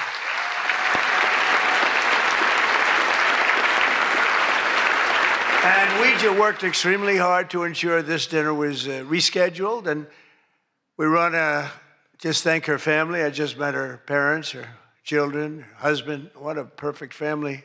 So it's really great. Thank you very much, all, for putting up with this, right? But let me also thank the incoming president of the Correspondents Association, Jackie Heinrich. She can be very tough as a reporter, I will tell you. She can be nasty. She looks so beautiful, but she can be so nasty. How could that happen? But she just got married to a very successful congressman, a very good congressman. I'd like to have a couple of more votes from it. That's okay. On occasion, he shows a little independence. We don't like that. But now he's a very professional guy, and he loves our country. But that's a big thing. I just see what takes place. We're talking about what takes place to be in the position that you're leaving and that Jackie's coming into. And it's a lot of work, a lot of friendships, a lot of talent. And so, Jackie, congratulations.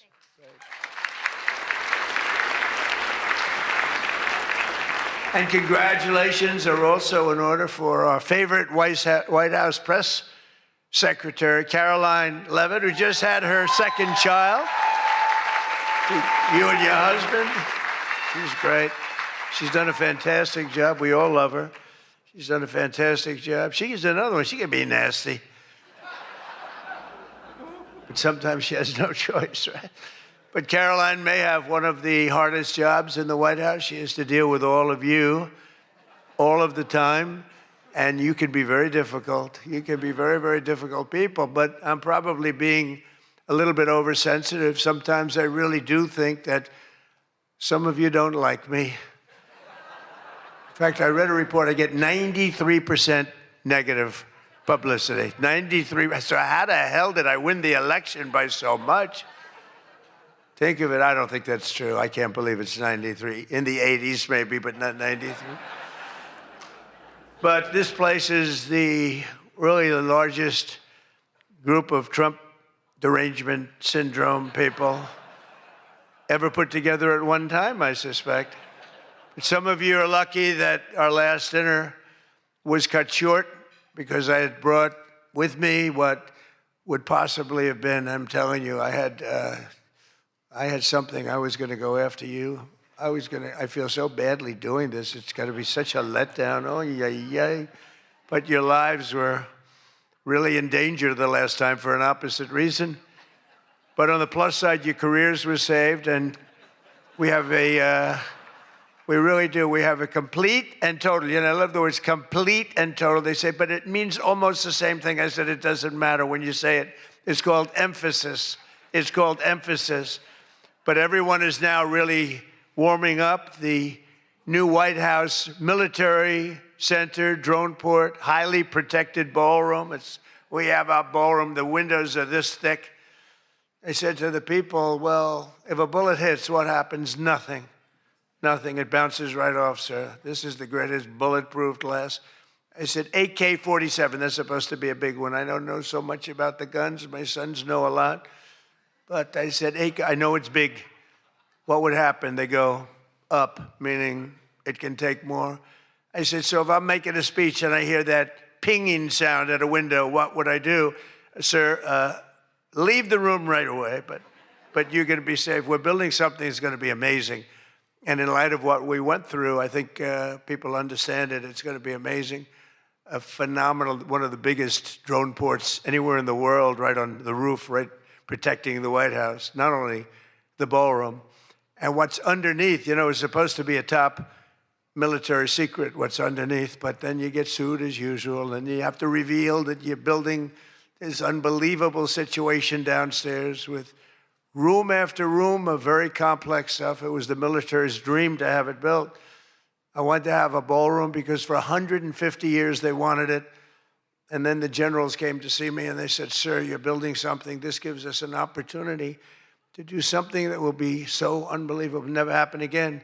Because there's very little built under the White House, very hard to build under a very fragile building like that. It's very fragile, it's old, and a little different construction standards, frankly. And this is an opportunity for us to build something very powerful. I said, let's keep it secret. They said, no, no, we're telling you, sir, let's keep it secret. And then we get sued and we revealed every room, We told the people that did the suing, they're not good people. We told them, we said, you know, you're being very unpatriotic when you bring a suit like this, but it is what it is, but it's going to be, it's really going, it's moving fast. We're ahead of schedule. We're right on budget. And it's going to be something like, I think, no country has. I just visited China. They have this magnificent room, the Great Room. They call it the Great Room. It's a great room, but what we have is going to blow. There won't be anything like it. It's going to be fantastic. And with all of the things that are going along with it for safety and security of future presidents. You know, I'm only going to be using it for about 6 months, assuming we finish it right on time. I get to use it. Somebody said, he's building it for himself. I'm building it for the future. I'm not building, I use it. Now, had I not gone down 6 or 7 stories, then in that case, I would have been able to get a couple of years out of it. But that was far more complex what we did downstairs than what we do upstairs. So we're very proud of it, though. It's going to be amazing.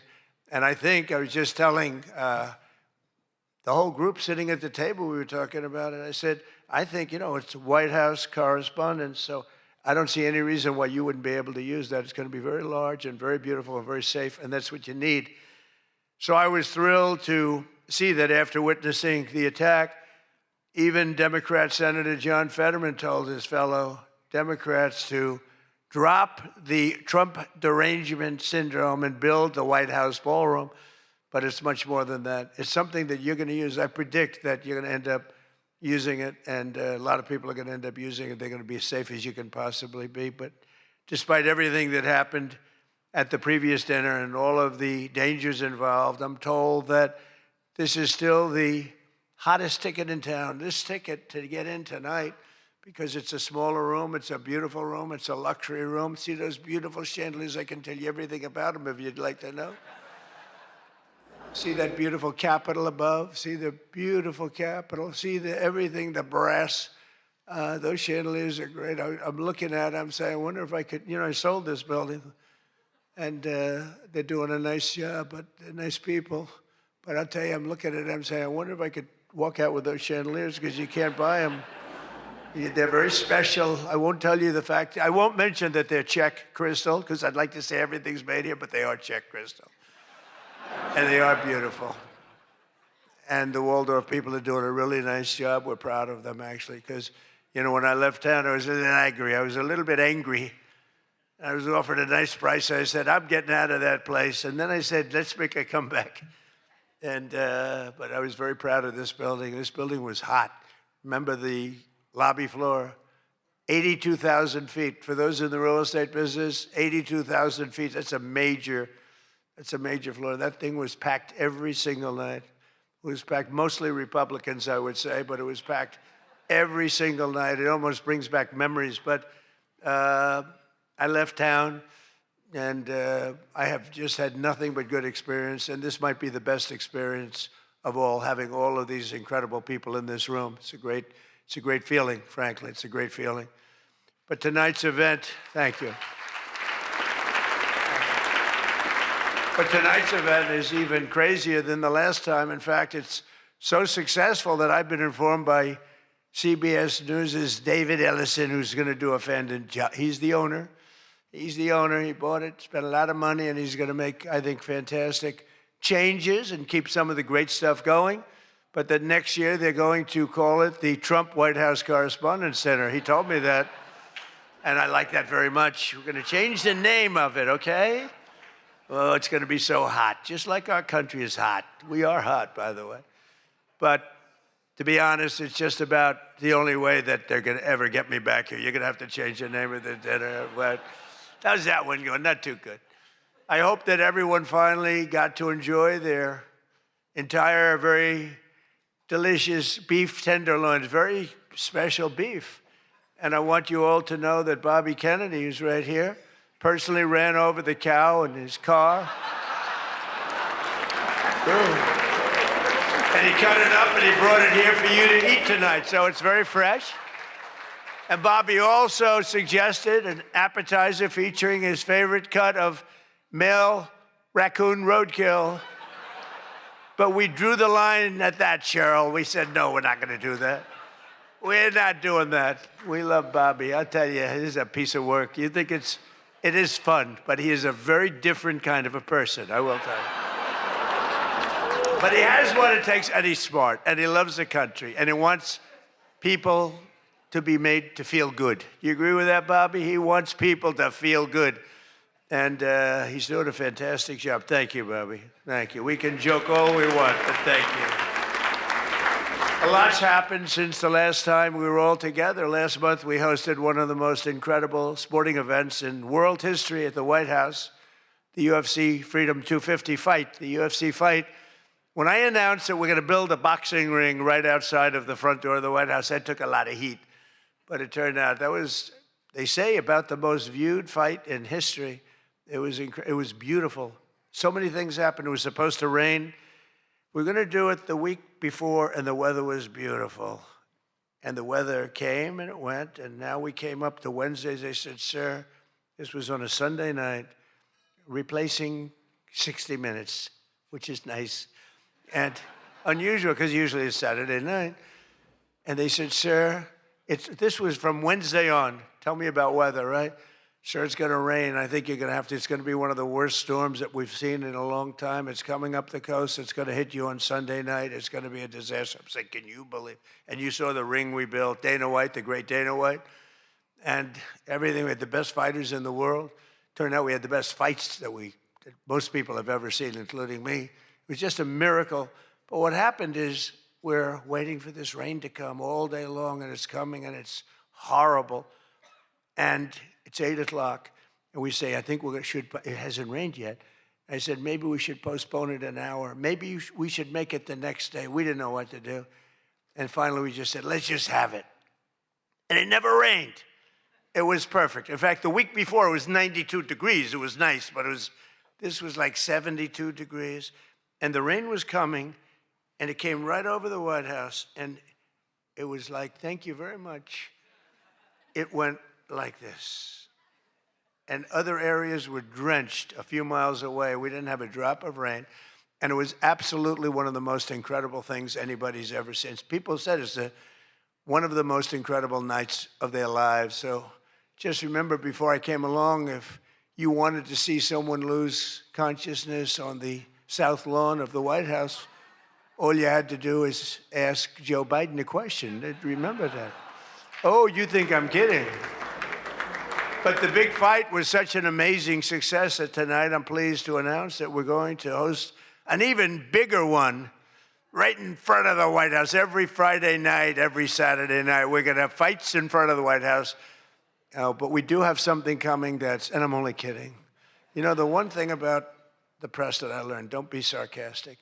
Because I'm a very sarcastic person, and I get sarcastic, and most people know that, but you have some bad people that will write it exactly like I say it. And I said I was only kidding. But we are going to have Indy 500. Roger Penske's coming in mid-August, and they're going to have it all throughout Washington, the greatest cars, the greatest drivers in the world. And that's going to be something. Already they have over 350,000 people signed up, going down Pennsylvania Avenue, around the Capitol. And Roger, who's incredible, he won the Indianapolis 500 20 times. Think of it. Germany, Japan, all these countries, they spend billions and billions of dollars trying to win the Indy 500. And Roger wins it. He literally won it 20 times. On the 18th time, I said, you know, that's amazing. I'm going to give him the Presidential Medal of Freedom. And I had him up. And then he won it 2 times after that. The guy's amazing. And he lost the last one by about 6 inches, if anybody watched it. So they're coming here, and it's going to be something really exciting. We have unbelievable events. It's an unbelievable country. And on July 4th, we were over at the mall, and It was raining. It was supposed to be really bad again. And we had 450,000 people show up, and that's a light number. And I was told, sir, we're going to have to cancel the event. This was not good. And it was drizzling a little bit, not raining very hard. And people are calling me, friends of mine were calling me. And I got a call from Brett Baer. Brett Baer said, it's not raining. I said, where are you? I'm standing at the mall, and I'm waiting to go in the White House. Then others called up. They said the same thing. And I said, you know, this is terrible. But there was lightning. Not big lightning, but you don't have to have big lightning. It takes just a little bit to do some big damage. So they said, everybody must leave. 450,000 people were forced to leave, and they left. And then I said to myself, I said, let me call up and find out what the hell's going on. And I called up and I spoke to a brilliant young man. He said, don't worry about it, sir. We can do it in a couple of weeks. I said, you can't do it in a couple of weeks. This is the 250th birthday. In 2 weeks, what are we going to do? Say, let's go? We're going to have a redo? No. I said, I'll speak if I have to speak at 3 o'clock in the morning, 2 o'clock, 1 o'clock. I don't care. Call them all back. They're all gone. 450,000. And most of them were in cars. They were heading back to Texas. And it was sad. And we said the show must go on. Very much like here, we said the same term, right? The show, it's a great term. It's true in life. The show has to go on. The show must go on. And I said, the show must go on. I put it out on Truth. The show must go on. And we had probably, Peter, 150,000 people come back up higher. Maybe, thank you. Let's stand up, Peter. Tell them. More, right? It might have been more, but it was amazing. It was just an amazing crowd. And actually worked out better, a little like this. It worked out better than if we had done it at the normal 7 o'clock, 8 o'clock time. It was incredible. We started speaking at 11 o'clock in the evening, but tremendous numbers of people. Thousands and thousands came roaring back, and it was a great evening. And it was a celebration. And we didn't do it the following day, and we didn't do it 2 weeks later. We did it when we were supposed to do it. It was a fantastic celebration. But I can exclusively reveal to you this evening that for the heaviest of the heavyweights, we will have sloppy Chris Christie, one of the sloppiest human beings you'll ever meet, fighting, I would say, I could mention the governor of Chicago, but I'm going to mention instead Jerry Nadler. And they're fighting for a big piece of cheesecake, big fat piece of cheesecake. Who the hell wrote that line? But it is true. And then you have a Congresswoman, Alexandria Ocasio-Cortez, AOC plus 3. That's her 3 friends, right? AOC plus 3, and I watched her give that answer when she was over in Europe. It was not a good answer. If I ever gave that answer, I would be out of politics. Remember, you cannot have a 19-second wait time to answer really a very quite simple question. But we'll then have a rematch against an extreme, simple question on a foreign policy from Munich Security Conference. It was a big security conference, and this was our first time up in terms of that. And we had a sort of little preview, and then Anderson Cooper is going to fight Lawrence O'Donnell. I'm not a fan of Lawrence O'Donnell. I like Anderson, actually, because he's covered me well for many years. Then he went bad as soon as I went for politics. But for years, he loved interviewing. I did so many interviews with him, and he was great. But, you know, he's got a little different persuasion than me in many ways, actually.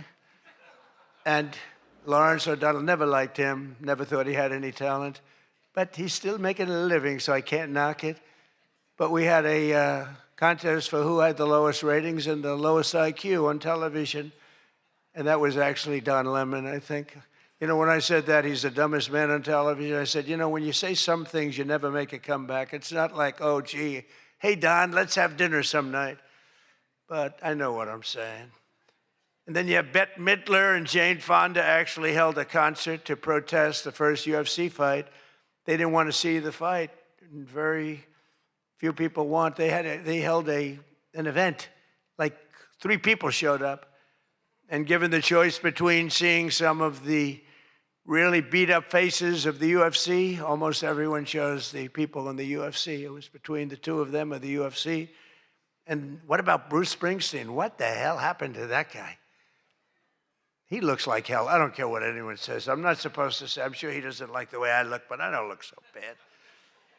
But at a recent concert, Bruce, all he did was talk politics. He ought to run for office. That'd be interesting. But all he talked about, he made 4 political speeches in his 3-hour show. The tour has been renamed Bored in the USA.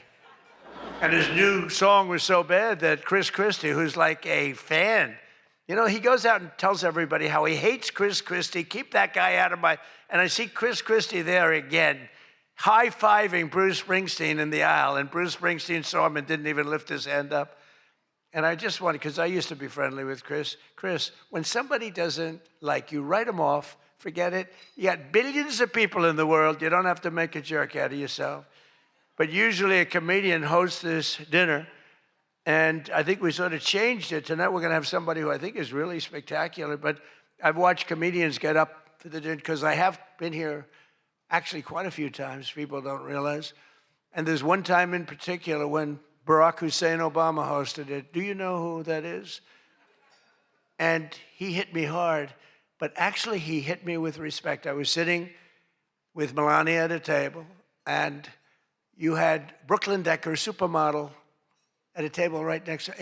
And I really always will like her. She's married to a great tennis player, Andy. And she was at the table, not at my table. And I have watched this clip thousands of times. They keep playing it because they think that was the evening I decided to run for president. It was not. In fact, I loved the evening. I looked at my wife. I said, can you believe it? All these people, that's all they're doing is talking about me. I love this dinner. It's true. And Obama was nice. It's amazing how things work out. He actually showed a picture of the White House with a big Trump on top. Like I put a sign. And I'm sort of doing that when you think about it, right? I mean, he wasn't really wrong. But no, he was respectful. He was good, but it had nothing to do. It had nothing to do. I just decided that I wanted to make America great again. This had nothing to do with that dinner. I've gotten so many calls, and for years they've been saying, was that the moment you decided to run? Really, no.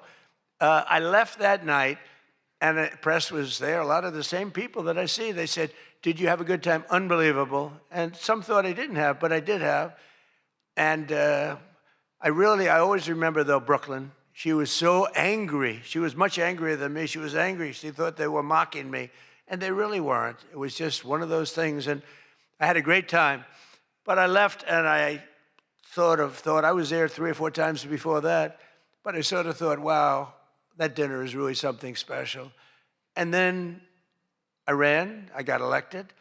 I thought the press treated me very, very unfairly. And I don't know, I think I made the right decision because you hate to go where maybe you're not wanted, but they did want me. They wanted me for ratings and they wanted me for other reasons, but not for love. And I said, I'm not going to go. First time that ever happened, I think. Was that the first time? Just about. Presidents always came. And I didn't go for 4 years because I got treated terribly by the press. In my opinion, unfairly. I know unfairly because I know the facts, but I got treated unfairly. I didn't go. And this year I was called by your president and your chairman and all of the people, and they said, we'd like to do it. And I said, you know what? With time goes by, time passes, and you sort of look at life a little bit differently. I said, let's do it. And I didn't know it was going to turn out the way it did. It turned out to be the biggest event in the history of your day. That was by far the biggest, right? For all the wrong reasons. But as I said before, a lot was learned from that evening. So much having to do with so many different things, including security. But it's an honor to do it. This is my first. I've been to it numerous times, but as president, I haven't been here. And I'm glad. And they said, would you do it next year? I said, I will be back next year. Now, if you get really, really nasty, maybe not. I don't know. But we're going to be back next year. And Jackie will treat me very bad. But this year, the association decided not to have a comedian, so they considered using Jimmy Kimmel, Jimmy Fallon. These guys, they're terrible. They're terrible. Stephen Colbert. These are people without talent. They get a lot. They have talent. You know who has talent? Their agent, getting them the money they get. They have no talent. But they are not comedians. They're not funny people. They're angry people. They're sick people. But the association really put on a big show, and they have somebody very special. I look forward to seeing him. And so they thought about going with a professional clown for entertainment, but Adam Shifty Schiff was not available. You know, he's known, I called him, I hate some people, you know, I shouldn't say this, I'm not supposed to hate, I'm supposed to love everybody, but he's a terrible person, he's a liar. And I called him Watermelon Head because he has the largest head I've ever seen with the smallest neck, pencil neck. How does that big, fat, ugly head stand on a little pencil neck? And then I'm told that even Rosie O'Donnell reached out from Ireland. She really wanted to be here in order to honor me. She loves me very much, and she was desperate to come back to the United States and pay her respect to Donald J. Trump. But that didn't work out, unfortunately, because nobody wanted her to come back. But she's one of the greatest sufferers of Trump derangement syndrome. She's a sick young woman, sick older woman, I guess now I have to say. So instead, we're honored to have, for entertainment, the very talented mentalist, Oz Perlman. And everybody, they said, are you going to stay? I said, yeah, I'll stay. I mean, I think I'll stay. What the hell else am I going to do? I've got Iran, I've got this, I've got that, which is all going extremely well. Don't believe the fake news. You know, it's the only thing we were talking before, I said, so we've hit Iran very hard. Their Navy is gone. Their Air Force is gone. 250 jets, no longer. 159 boats, good boats. In fact, I said, why the hell didn't we keep them? We could have used them. But 159 boats, all at the bottom of the sea. They have no radar. They have very few drones left, despite what you see. And every once in a while, they're going to set some things up, but they don't have much left. And by the way, they are talking to us right now. They'd love to make a deal. I don't think they're ready to. I don't think it's time yet, but I'm willing to listen. But they cannot have a nuclear weapon. We don't want to see Washington, D.C., or any of our cities, or Israel, or frankly, the Middle East, destroyed with a nuclear weapon, because I know the power of nuclear weapons. I see it. I get to see it. We're not going to let that happen. So this is all about, we will not let them have a nuclear weapon. And they would use it. They would use it if they had it. But Oz, I do have one question about what happened that time, because he was there. How the hell did you not see that coming? He sees everything. He sees everything. He's telling me about your grandmother and your this. Why the hell didn't you? We got to ask him that question when he gets up here. Why didn't he see that coming? But of course, this evening, it's really all about the fake news media and your handling of prizes, and writing and producing and performing made-up stories like the Academy Awards. You know, Academy Awards used to be the epitome of ratings. Outside of the Super Bowl, it got the second most ratings. Now it's down in the dumps. Nobody wants to watch it anymore because they took on Trump. They hit me all night long. They hit me. The winner is so-and-so. I want to talk about Donald Trump. I hate this man. Nobody wants to hear this stuff. Right, Peter? Nobody wants to hear. You ever see the ratings? They used to have 48 million people. Now they have 2 people watching. But they'll learn their lesson. But I want to personally congratulate CNN's Caitlin Collins on receiving her award. It was all about me. It's a fake. She shouldn't get the award. It was a fake. But I didn't mind. I said, Caitlin, congratulations. But it was fake. There's no question about it. But she's a young, attractive woman. She never smiles. I said, Caitlin, do you ever smile? Smile. You have a nice position. You're at CNN Fake News. You should be a happy person. So smile, Caitlin. Just smile. But we attack, and I thought Caitlin had really made it big with a major new sponsorship, but then I informed her that it wasn't her on the Bud Light can. It was Dylan Mulvaney. And Dylan Mulvaney cost Bud Light $35 billion in market cap. That was the worst commercial ever made, by the way, for those few people that want to hear that. Most people don't care, but I would. I wouldn't want to hire Dylan anytime soon. Think of it, they hired Dylan Mulvaney, and their market cap has gone down by $35 billion. Who wrote that commercial? And then you have writer Josh Dorsey. He also received, he's been killing me for years. No, he's been, and yet tonight he shakes my hand, he hugs me, everything nice. He kills me. Josh is amazing. He writes more stories than any human being. There's nobody that writes more than Josh. He'll write 4 stories about me a day, all different subjects. I mean, I had the other day 3 stories and one on the, he was upset about this. 1 was on page 7, 3 were on page 1. They were all written by Josh. But he's hit the big time, and he's a workhorse, and yet he's almost unhirable. You know, he's just one of these guys. Wall Street Journal's lucky to have him, but you really, it's unbelievable. He's almost unhirable. CNN is also here, and I'm very disappointed they didn't bring Fake Tapper because he's had a rough couple of years, Fake has. You know, he calls me up every once in a while. If I pick it up, I pick up my phone. I used to go to this young lady. I'd say, any calls from the press? No, sir. I said, oh, now I'm the president of the United States, right? I'd say to Stephen Chung, is Stephen here someplace? Where's Stephen? He's one of the toughest human beings I've ever met. Don't ever wrestle Stephen, you'll be in big trouble. But I say, Stephen, let me ask you, did the press call? No, sir. You know, when I was a developer, I'd get a call every half an hour. For whatever reason, I always got disproportionate press. So I said, Stephen, nobody called? No, sir. 2 hours later, I say, hi, Steve, how are we doing? Everything good? Anybody call? No, sir, no press calls. I said, I'm president. Nope, they never call. So this went on for about a week. I'd say, Caroline, did the press call? No, sir, no calls. I said, nothing. It's over a week. I haven't received a call. So I said, you know what I'll do? I'm going to give the press my phone number. That was the stupidest thing I ever did. I'm getting a call every 3.7 minutes. Stephen, I don't know where the hell you've been, but the press calls, I'm getting calls, ring, ring. I was with somebody today. They said, I've never heard a phone ring as much as it's fresh. Now, I look at the thing and usually just delete, delete, delete. Every once in a while, it'll be one of the people in this room that I like, and I'll pick it up. Like this one right here calls me on occasion, right? She'll call me and she says, hello, sir. How are you? We want to talk about some horrible subject, like a horrible, depressing subject. I say, Jackie, I don't want to talk about it. Congratulations, however, on your new marriage. But I don't want to talk about it. But it's true. And people call me now. And so for weeks I go, no calls. And I learned then that both of them, they feel that I'm doing a great job. And they feel I'm above it all.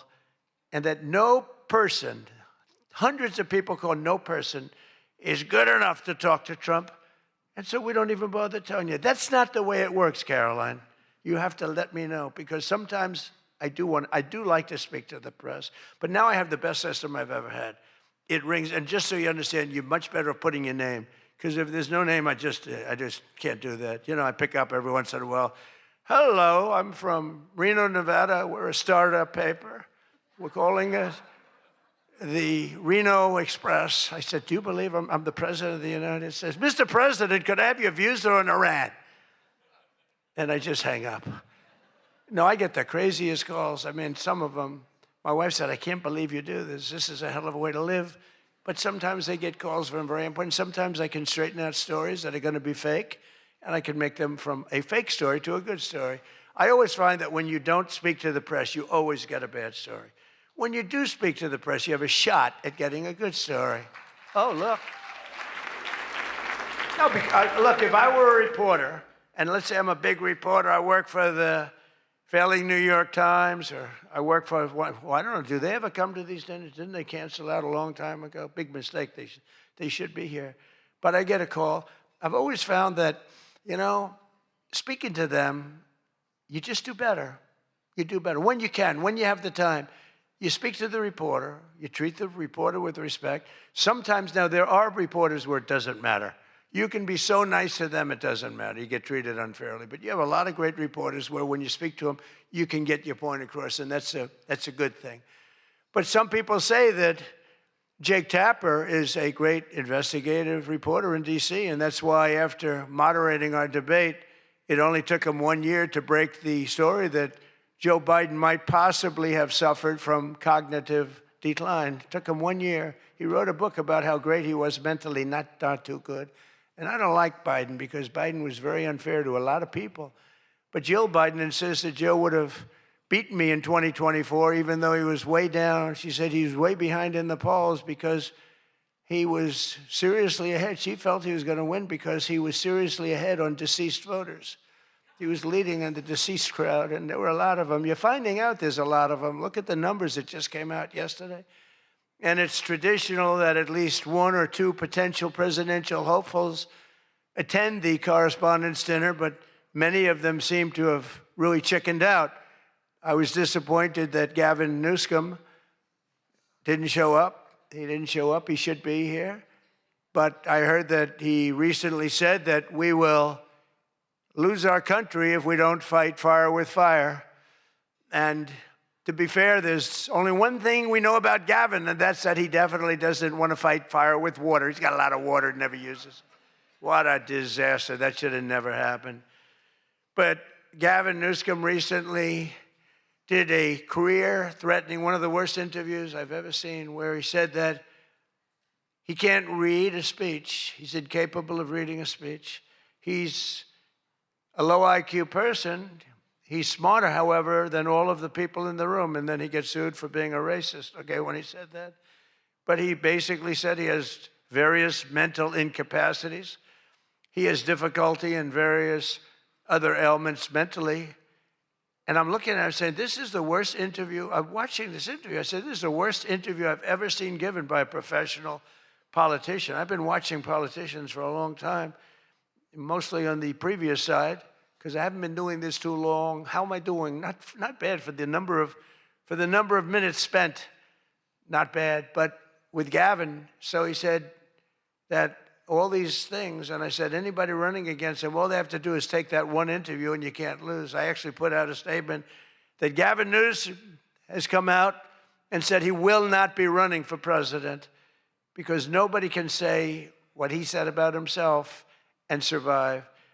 Newsom was in big trouble when he openly admitted that Kamala was smarter than him.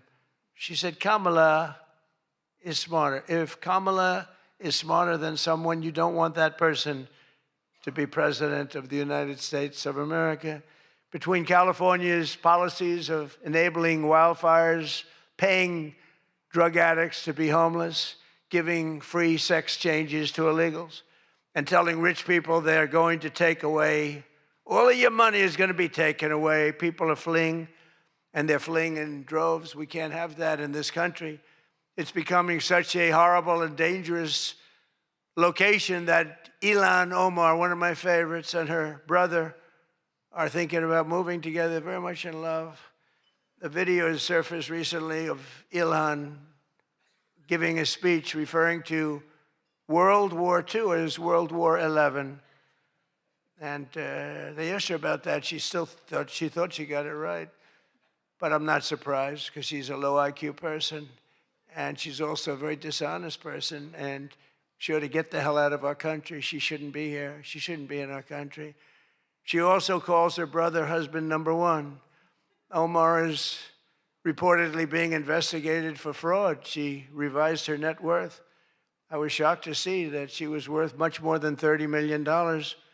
And then when the press got on her, she revised it slightly downward to less than 18,000. So she went from much more than 30 million to 18,000. And I know Democrats, and the word Democrat is something that's come into fashion.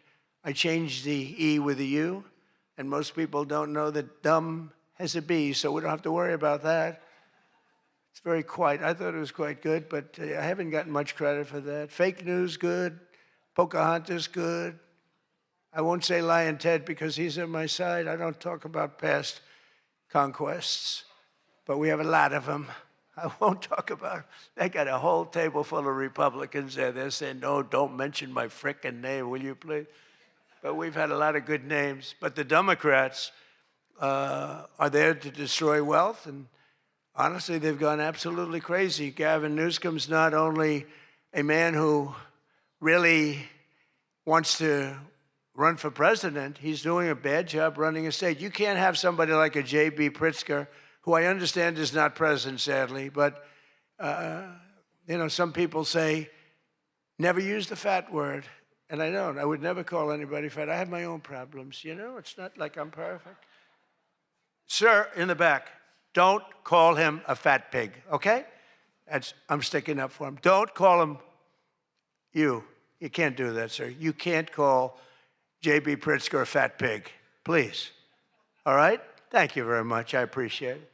Everyone's trying to figure out, who is that guy? Does he exist? But the nice part is when you do that, the press can't get you, because I'm defending a man who obviously has a problem. Actually, he's lost a lot of weight. I saw him recently. He lost quite a bit of weight. I don't know what the hell. He's got no chance, believe me. Anything he does, the family threw him out of the business. A number of other potential Democrat contenders sadly refused to show up tonight. We invited Elizabeth Pocahontas Warren. She's referred to Pocahontas because, in fact, I had to apologize. People came up and they said, we want you to apologize to Elizabeth Warren for calling her Pocahontas. And I ended up apologizing to the real Pocahontas. But Elizabeth Warren was supposedly of Indian heritage. And then she took the test and she only had 1,024th Native American. And I said, you know what? I think I'm more of an Indian than she is.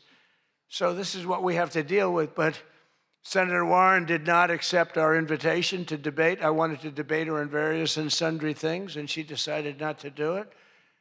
And I decided to bury the hatchet. It doesn't matter. And well, I'm not going to say this next one. Do you want to hear this one? How bad? She wasn't high up on her totem pole. Who the hell wrote that? No, she's bad news. I wanted to make sure that Jack Smith, deranged Jack Smith, remember he went after me for about 2 years? How did he do? Not too good. I'm in the White House and he's not doing as well. I was going to say he's in a different kind of a house, but he's a deranged human being. He's a bad prosecutor. Prosecutors are very important. A great prosecutor, a fair prosecutor, but that's the great prosecutors, the ones that are fair. They're very important to a country, but this guy was a deranged lunatic. Saw his invitation tonight. He was invited because, but I put it in a private text to Chuck Grassley. And Chuck saw him and he did a certain thing. And then one man that we had who should be here, he turned Palestinian. This was a man who was 100% for Israel. 100%. Chuck Schumer, crying Chuck. Remember, he cried at the airport over illegal immigrants. They were the fakest tears. There were people throwing water in his face.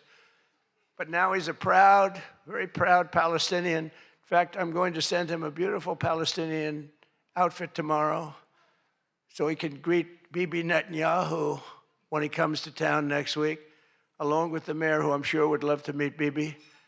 They're not treating Bibi too well, but Chuck wanted to join us tonight, but he didn't want to be violating many parts of the Palestinian rules, regulations, and certainly he didn't want to violate Sharia law, his new founding. And all joking aside, I do think we need term limits in Congress. I think term limits are very important because I see what's happening. The other day, a senator I knew got a text, a great guy, from his wife. And she said, when you get home, I want to have you immediately come up the stairs and make love to me. And he said, I can't do both. You know what? In other words, can't go up the stairs and make love. Does anybody get that? Well, I thought that was actually pretty good. That was actually the only thing I thought was good in this whole frickin' stupid speech that they wrote. That was the only good one, and that went down with not exactly great laughter. I think, in other words, you can't go up the stairs and make love, too, So we're looking for term limits. Does anybody understand this stuff? But I really do wonder whether the Democrats are trying to lose the midterms. In Maine, they nominated a guy with a Nazi tattoo. But don't worry, Democrats. Word is that Plattner's replacement, he throws bottles at women. This guy throws bottles. This guy's another lunatic, by the way. Although I think Plattner might have done surprisingly well, because we're in the age of Trump. Call it what you want. People can do well today.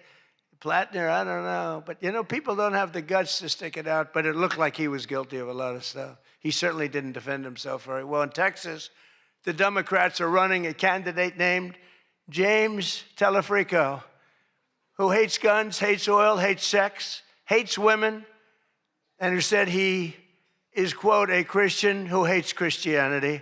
Other than that, I think his platform is quite good. And that means that he's not going to do very well against Ken Paxton, who hopefully in Texas is going to win.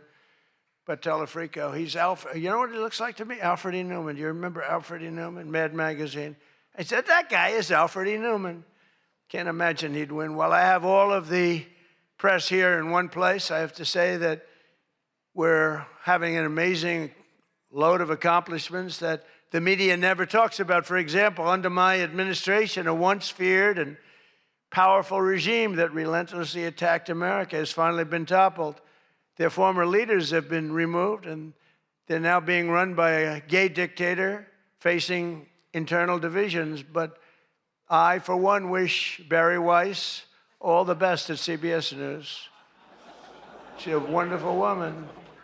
Most of the press lives here in Washington, D.C., and you should be thankful for me for what my administration and I have done to make our nation's capital, which was one of the most dangerous and unsafe cities anywhere in the world, one of the safest cities in the United States. Crime is down 88%, and our capital is shining again with 62 monuments, statues, water fountains looking more beautiful.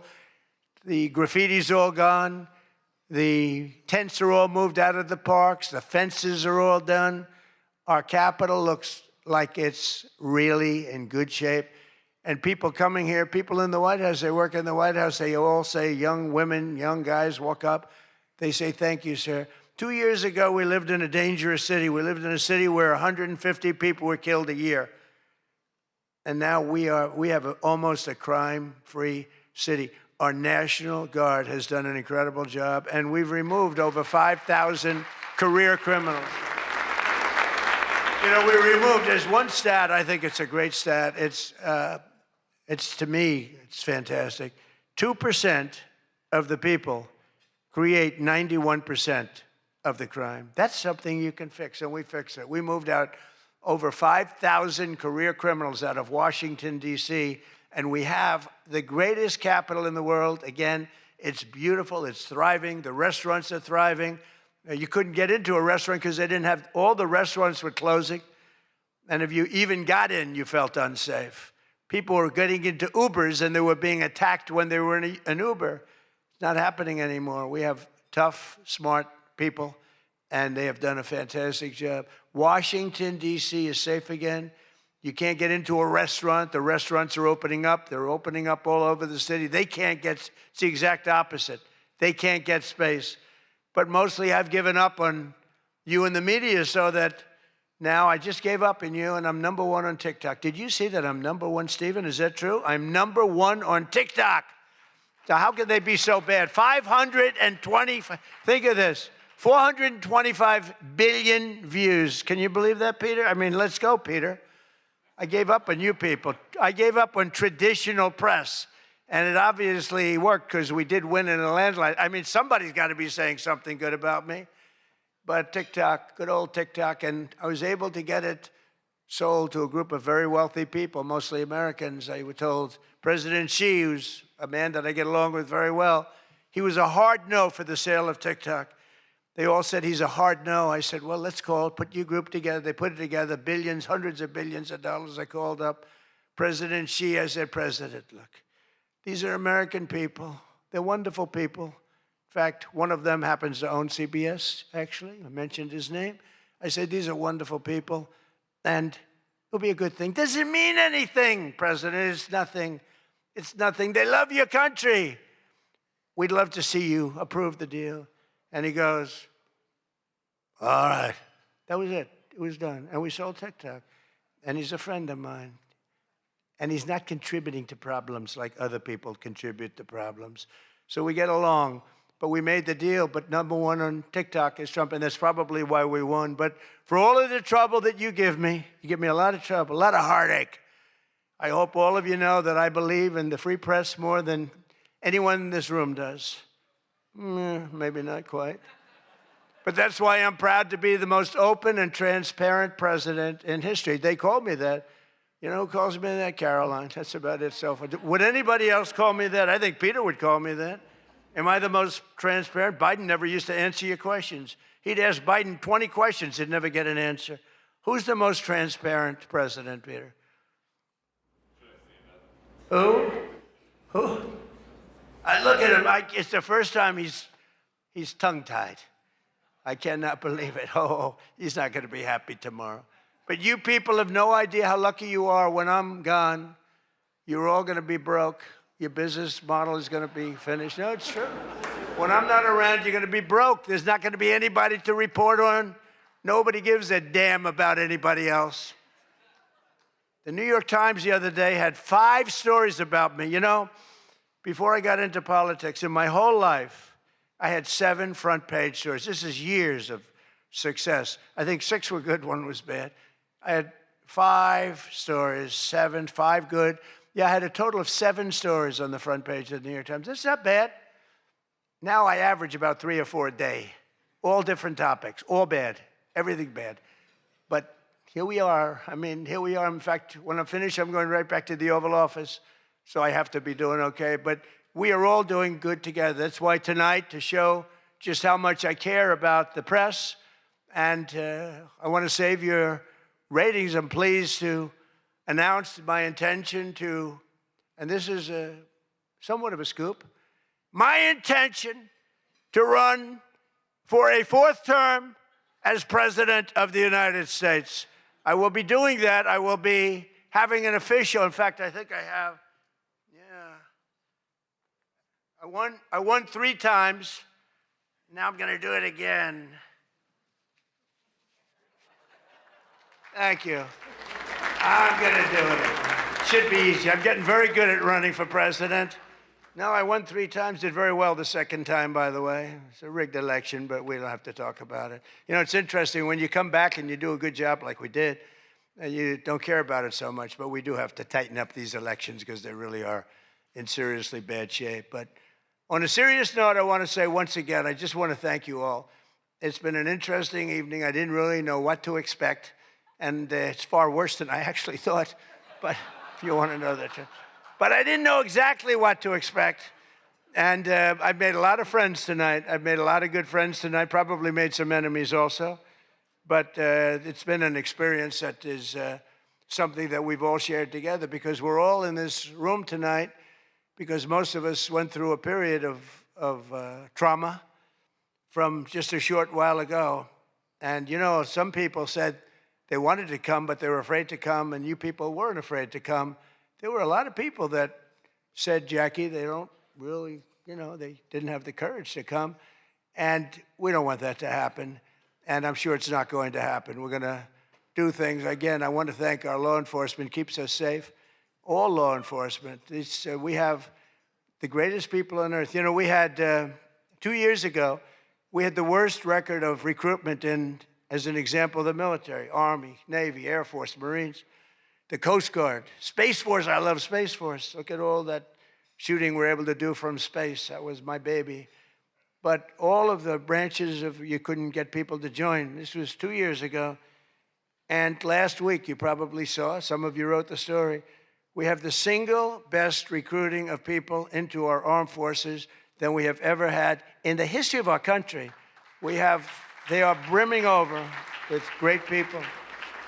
And that's a big statement. And that also goes for the police departments, where they were having a tremendous problem recruiting. You can't get into a police department now. If you're looking for a job, it's very tough.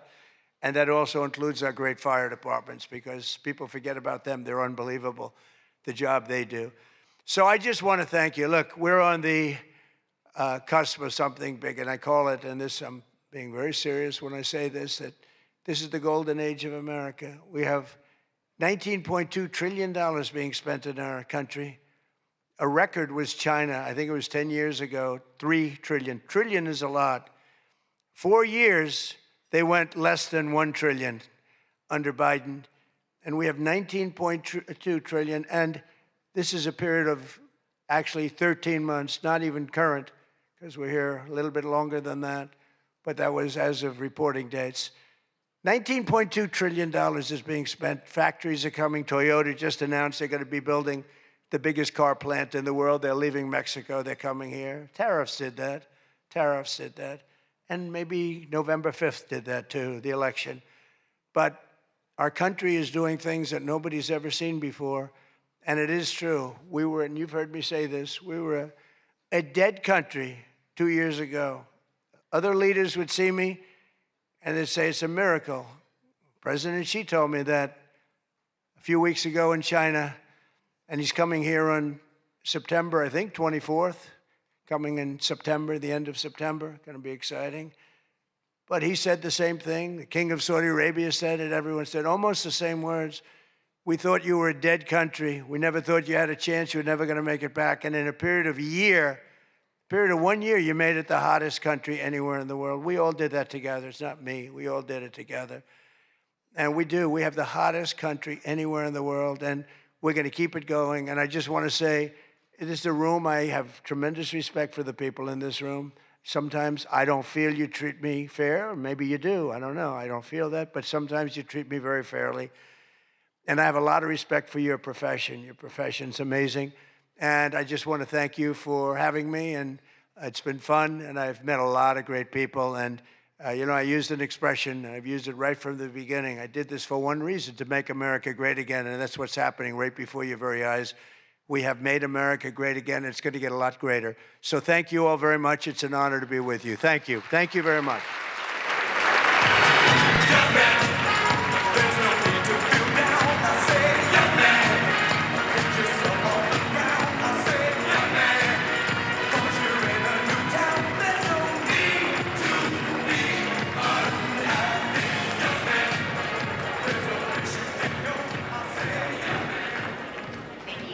President Trump. People asked me for several months, how long is he going to speak? And I said, you're White House correspondents. So you should know, and thank you, President Trump.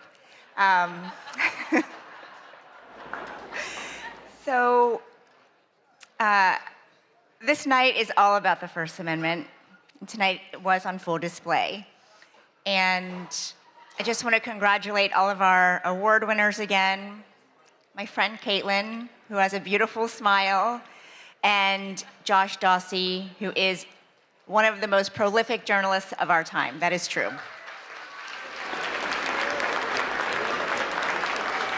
Okay, now we're finally going to answer a question people have been asking since I announced he was coming to the dinner back in February. What the heck is a mentalist? The wait is over. Please welcome Oz Perlman. Give it up for mentalist, Oz Perlman. The mentalist on people's minds is Oz Perlman. How did you get that? Who are you thinking of at this very moment in time? Who are you going to talk to this week? Vince. Vince. Yes. Open your hand up. No. Oh my God. Look in your hands, Aaron. Albert Einstein. Okay, that I can't even host a show anymore. That's the craziest shit I've ever seen in my life. Who is she? Oprah Winfrey. Say hello to Miss Oprah. Whoa. Winfrey. Oh my God.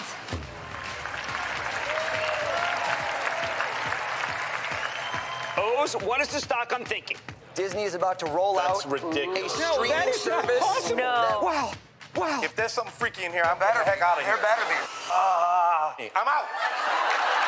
How the fuck are you doing that? You're at the top of your game, dude. Barack Obama's who just thought of Get the fuck out of here. How is that possible? Mind blown again. I know we're on TV, but this is crazy. Ready for this, Sarah? I'm done. I'm done. That is nuts. Oh my God. Oz, you're amazing. Oh my God. fakes to Jamar, throws to Tanner. That's literally insane. It's like shattered my worldview. I have to rethink how I think about everything. Please welcome to the stage, O's Pearlman.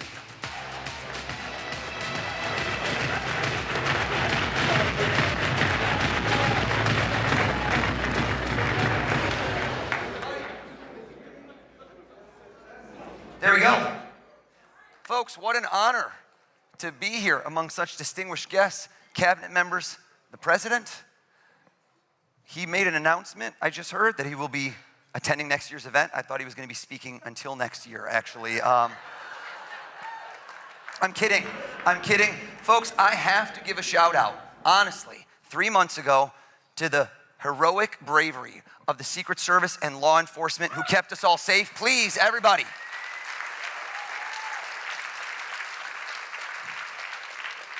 I felt truly blessed that day to go home and be able to kiss all my kids, and yet cursed that every single day since, everybody I meet, including now the President of the United States, goes, if you're such a good mentalist, why didn't you see that coming?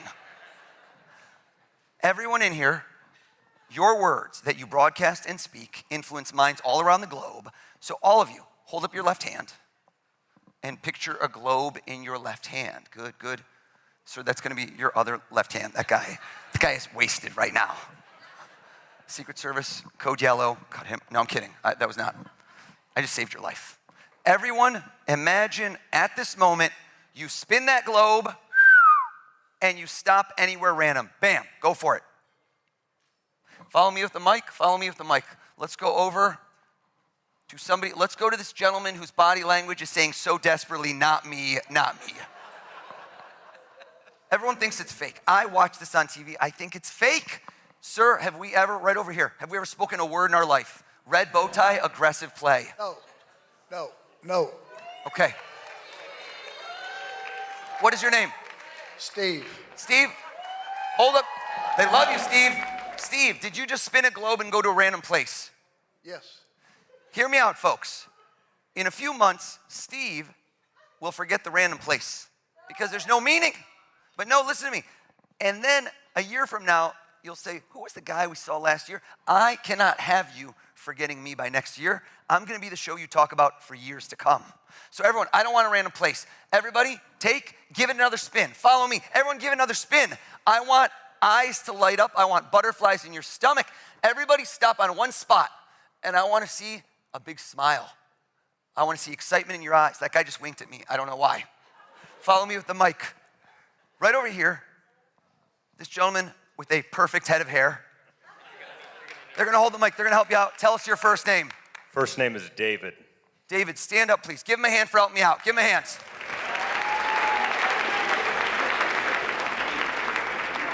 David, I don't know the future. I'm not a psychic. I would have called that 3 months ago. I read people. Hold up your hand. Try not to react. South America, North America. Look down again. #1 place in the world you'd love to go. Look at it again. But this man dreams big, but you haven't been there. Look at that place one more time. Look at me. Yeah, that's the smile I wanted to see. Asia, Africa, Antarctica, too cold for you. Turn your back so I can't see you and you can't see me. Close your eyes for me, David. Close your eyes.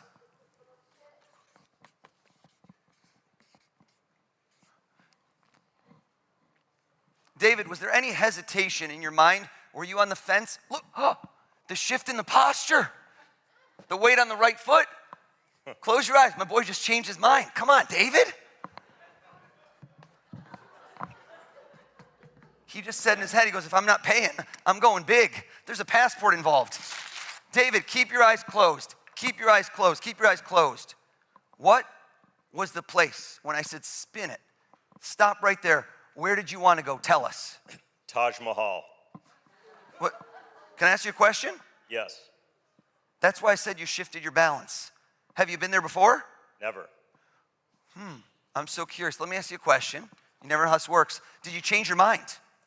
No. Were you thinking initially of a place and you go, I've been there, so it's too obvious, and at the last moment you changed? What was the first place you thought of? Big Sur, California, where I just visited. And then, Taj Mahal was was the layup. There it is right there. What did you think of after that? I saw you chilling, relaxing. Was there another place you were thinking of? Great Wall of China. Okay, close enough. I'll take Big Sur. Turn around. Maybe you're just drinking Fiji water. I'll take it. I'll take it. Did Fiji pop in your head? Fiji came at one point, I will say. Fiji did come at one point. This guy's like, I'm going on an all-expense vacation. I'm doing a world tour here. I say think of one place. That's fine. That's fine. Have a seat for me. You got it. No, what? Hear me out. Hear me out. What happens if somebody lies in my show? Right? What happens if somebody lies in my show? And this room never lies, so there's no chance. Watch this. I need to put some skin in the game. Right now, if I lose, what happens? Nothing. I already got paid for the show. Let's come out in this crowd. Raise your hand if you have any cash on you. If you have any money on you, raise your hand. What is this? All the cabinets broke? What's going on? Where's that super PAC money? Follow me. I'm going, you know what? I see the name tag. I don't have to read minds. Acting Attorney General. Let's go over to this gentleman. Introduce yourself, please.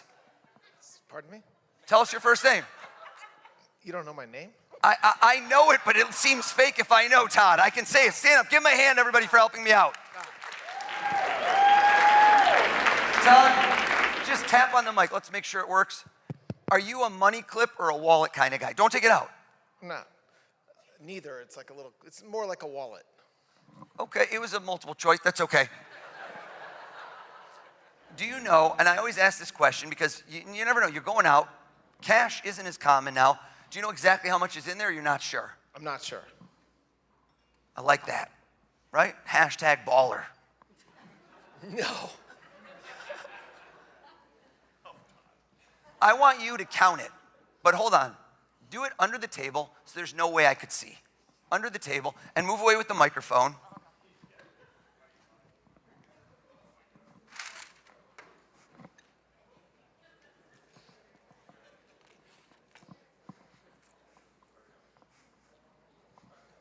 I picked the right guy.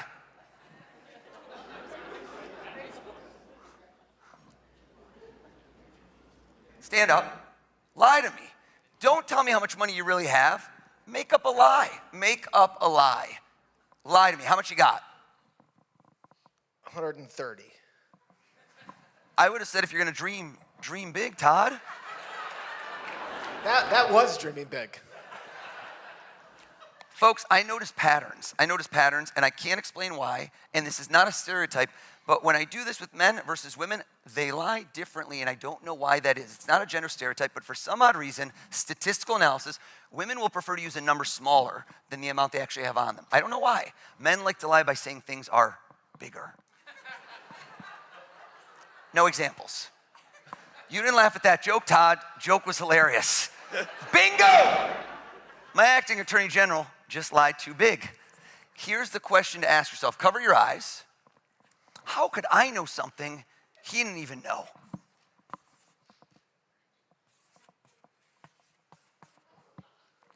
I'm gonna show you over here. I'm gonna show the president. President's still admiring the Czech crystal, I'm noticing. Those are beautiful chandeliers, sir. Open your eyes. How much you got, Todd? $85. $85, everybody!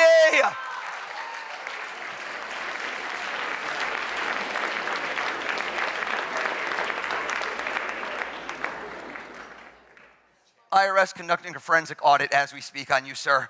Do you know the gentleman standing in front of you, sitting in front of you? I met him tonight. Okay. You seemed happier than he did. That was a weird response. Tell us your name. My name is Tom. Tom, hold out your hands flat if you don't mind, like a pancake. Take any one of those bills out for me, Todd. And I want to create a moment in this room for Todd and Tom that you will never forget. Flip the bill over for me, and I want you to remember this White House Correspondents' Dinner. I will. Todd is like, I should have brought more cash. Turn to face him, please. And what I'd like you to do here is you're going to be his table. You could sit if you want, but that's okay. Attorney General, so Okay. I should probably stand up. I want you to take, and I want you to sign it. Go ahead.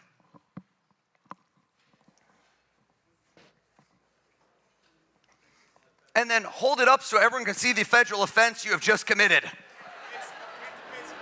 He just clearly lost the Senate confirmation hearings on camera. I'm teasing you, Todd. Todd, did you sign that bill? I did. I don't know why you're smiling over here, Tom. You're an accessory to the crime, sir. Okay. This is the acting attorney general. I want you to take that bad boy, fold it in half, please. Fold it again, and I want you to recount the moments that just happened under oath in court. Did you touch that bill, Todd? Yes. Did Tom touch the bill? Yes. Did anyone else ever touch that bill, sir? I'm sure someone else did, but not tonight. Okay, well, statute of limitations.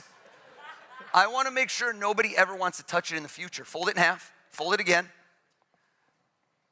Sit on it.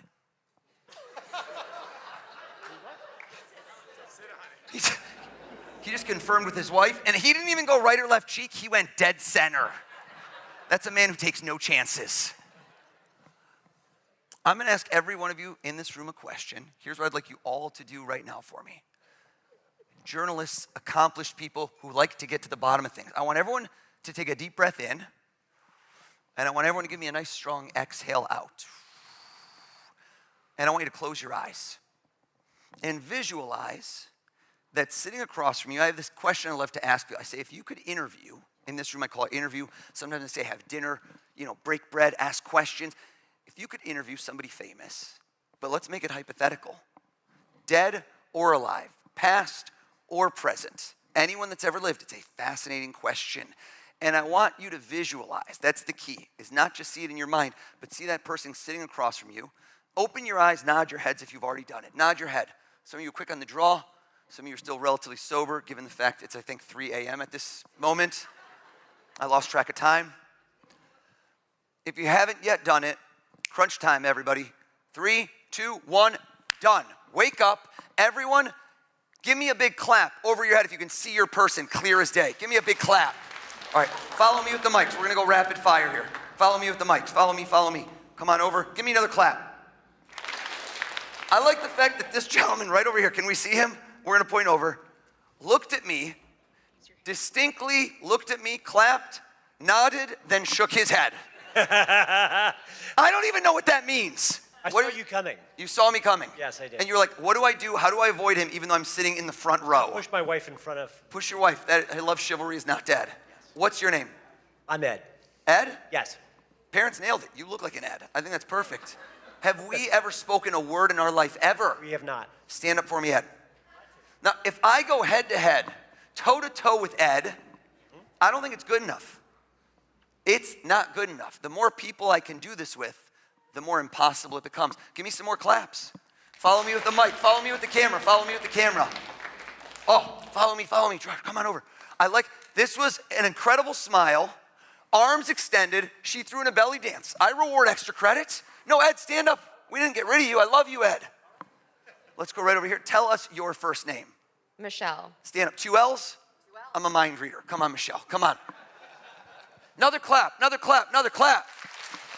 I look around. This was a moment. We had a moment right over here. If you go to this young lady, she looked at me, and when we made eye contact, Ed, she did not nod, she did not shake her head, but rather when we made eye contact, she closed her eyes tightly as if to activate some sort of camouflage shield, saying to herself, if I don't see him, does he still see me? I see you. Tell us your name. Aaron. Stand up for me, please. Okay. I now have 1, 2, 3 people thinking of 3 different people they want to have dinner with. This side's feeling no love. I can see it in your eyes. You're feeling no love, so let's keep it going. 2 more people, rapid fire. Follow me with the mics. Follow me. Give me some claps. Give me some claps. Your joy is effervescent. Also, the pocket square, 4 ripples. Next level, my friend. Next level. What is your name? My name's Kevin. Kevin? Yes. Stand up for me, Kevin. I never go past 4. Give him a round of applause. Make some noise. But this is not just any event. This is the White House Correspondents Dinner. It's been going on over 100 years. I'm the first mentalist. One more group, right over here. I didn't even tell you I would do this. Give me a clap. Let me see it. Who thinks they have someone I will not get? You will be my Fiji water. Who will that be? Give me a clap. Okay, all of you with the big clap, you're too confident. I don't like it. I like the people that are on the fence. I like this young lady right over here.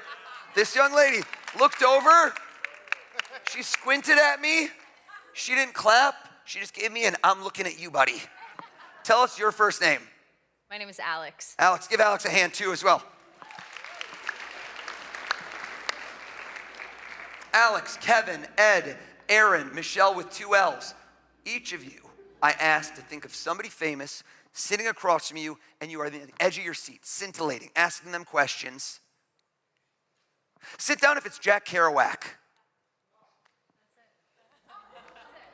No. Folks, don't hold the applause in. Let it out. Let it out. That's so obscure. Like, you should not have gotten.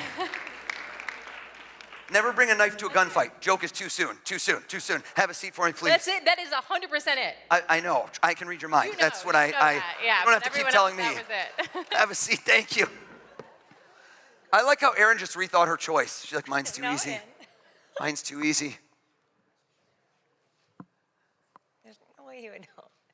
Kevin, you are a ball of positive energy. Just looking at you has uplifted my mood without caffeine.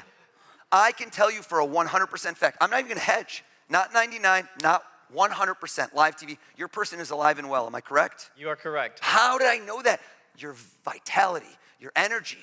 Versus if we could point the camera at Ed, Gerard, Ed is over here, that's that guy. Ed has dead guy vibes written all over him. Come on, man. I'm feeling pretty. Is it a dead guy, Ed? Vital. Is it a dead guy? It is. Yeah.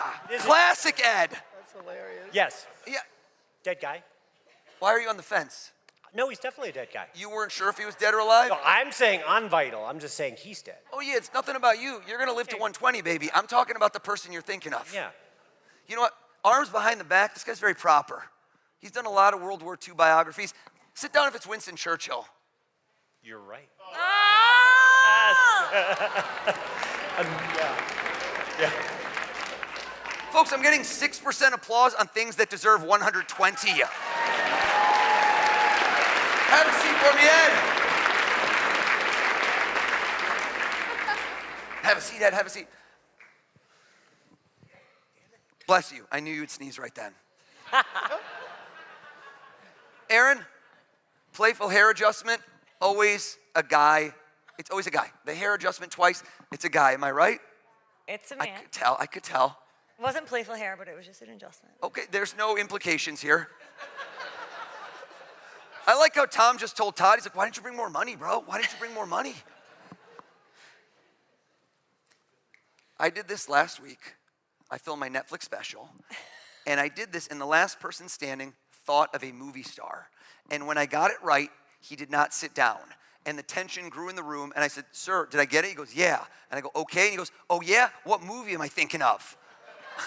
I'm like, buddy, there's no on-demand feature. It's always, I wonder what movie she's thinking of his. But I'm gonna go with it. Do you know what question you're gonna ask him right off the jump, or is it more just a flowing conversation? What's Flowing, your style? just flowing. Flowing, I love that, I love that. And you were debating, and I was thinking like, oh, I think he's passed away, am I correct? Correct. It seems somber. Yeah, But it not was- summer, but passed away. Okay. I don't know which movie. Tell us all, who are you sitting down to dinner with? Who's across from you during this scintillating interview? Jerry Garcia? Are you wrong? Don't ever doubt me again. Don't you ever doubt. You scared me!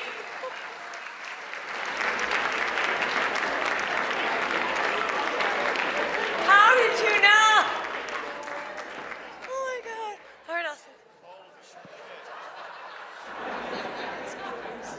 Guy next to her dropped an F-bomb. We're That's not on my a hot mic. husband. We're okay.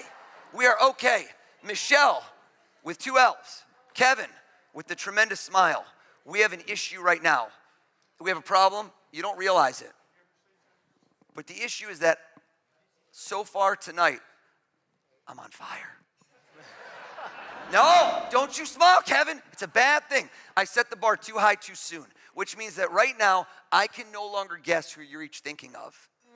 Because you will say to me later, what'd you think of that guy O's? And you're like, he's pretty good, but then he did it 4 or 5 times, he plateaued. Kevin, I don't plateau. I peak. So I'm gonna hand each of you We're gonna hand you each a poster board and a marker. If we can grab, come on, I need you. We're gonna hand you each one. Don't open the markers yet. The markers, just because people try to unscrew them, they just pop. Don't do that, Kevin, don't do that. Hand each person one, and each of you, very important, don't open the marker, hold them close to you, hold them sideways. Landscape is good. Okay. A little twist there, Kev. There you go. Thank you so much. Beautiful. Freeze. I'm not going to guess who you're each thinking of. I'm going to do something exponentially crazier. You're going to talk about this for years. This Frisbee I purchased for 82 cents. Amazon Prime, free same-day shipping. This Frisbee has a 1.5-star review. This is literally the worst Frisbee in the world. I could have my friend Tom Brady right here trying to throw it to you. It would not land. It does not fly true. Let's see. Who could we get?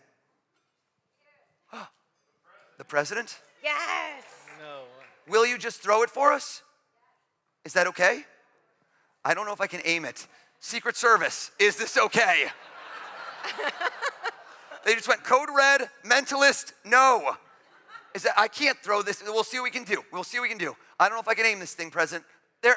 Okay. You know what? I have a better idea. Throw the hat out in the crowd. Let's go. Someone catch. Or nobody catch. Glassware down. This guy just became his VP running mate in 2028. Hear me out. Okay. Are you okay? If you'd like, this is entirely your choice. You can help me. But the Frisbee goes further than the hat. So it adds elements of excitement and randomness versus the hat had about 3 people to land because it appears I've made half the room disappear. Would you like to keep it or would you like to throw it onwards and make this even more random? Actually, I would love to keep it. Would you like to join me on stage and be my mind-reading protege? Oh, why not? Give her a round of applause, everybody.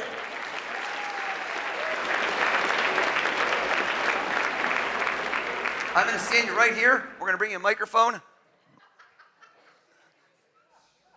Tell us all your name. My name is Diane Williams. Diane Williams, have you and I ever spoken a word in our life? No, never. Diane Williams, go ahead and read their minds. How crazy would that have been? Are you kidding me right now?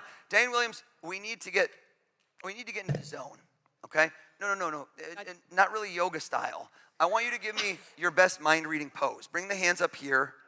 That's pretty good. That's more, okay, it's sunny out. Let's hit them, yeah, there we go. Diane Williams, here's what I'm gonna do for you. I'm going to assist you. Look at me. I'm going to have you picture a crystal ball in my hands. There is not really a crystal ball. You are going to look down into my hands, and I want you to look through that crystal ball, down into my hands, and I want you to nod your head if you are seeing clear as day. 2 people, or pretending. Can you see them?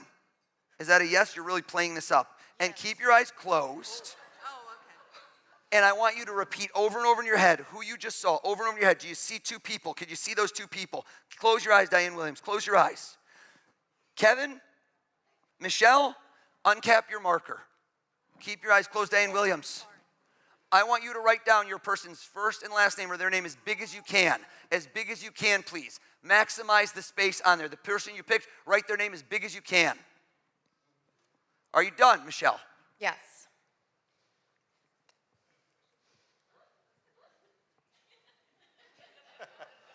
Take your time, Kevin. I'm getting bored of my own show.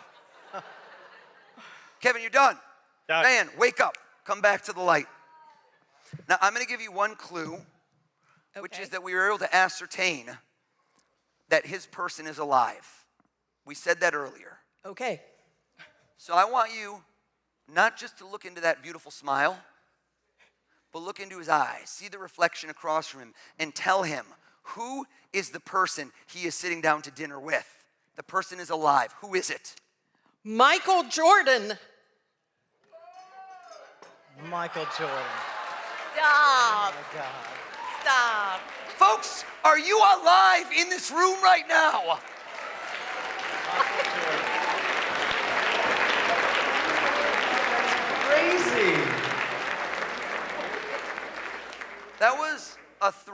out of 10 on something that should have been a 12 out of 10. So no, I'm not looking for pity. If lightning strikes twice here at the Waldorf Astoria and Diane Williams nails this, there better not be one butt still in a seat unless you are mobility impaired, in which case I want to see a miracle. So you don't look into Michelle's eyes, you look into her soul, and you tell this woman, okay. Okay. What's that? I just saw one name. Okay, well, that's his name. Okay.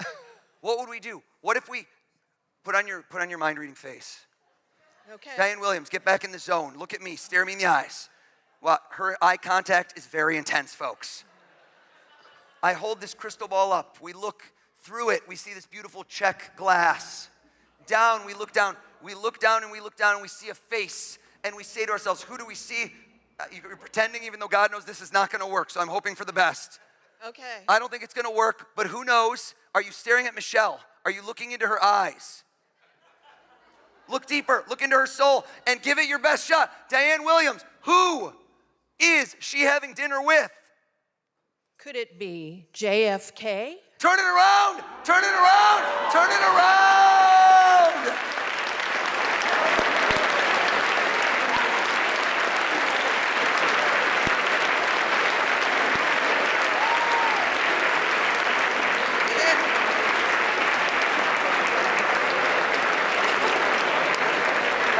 Have a seat.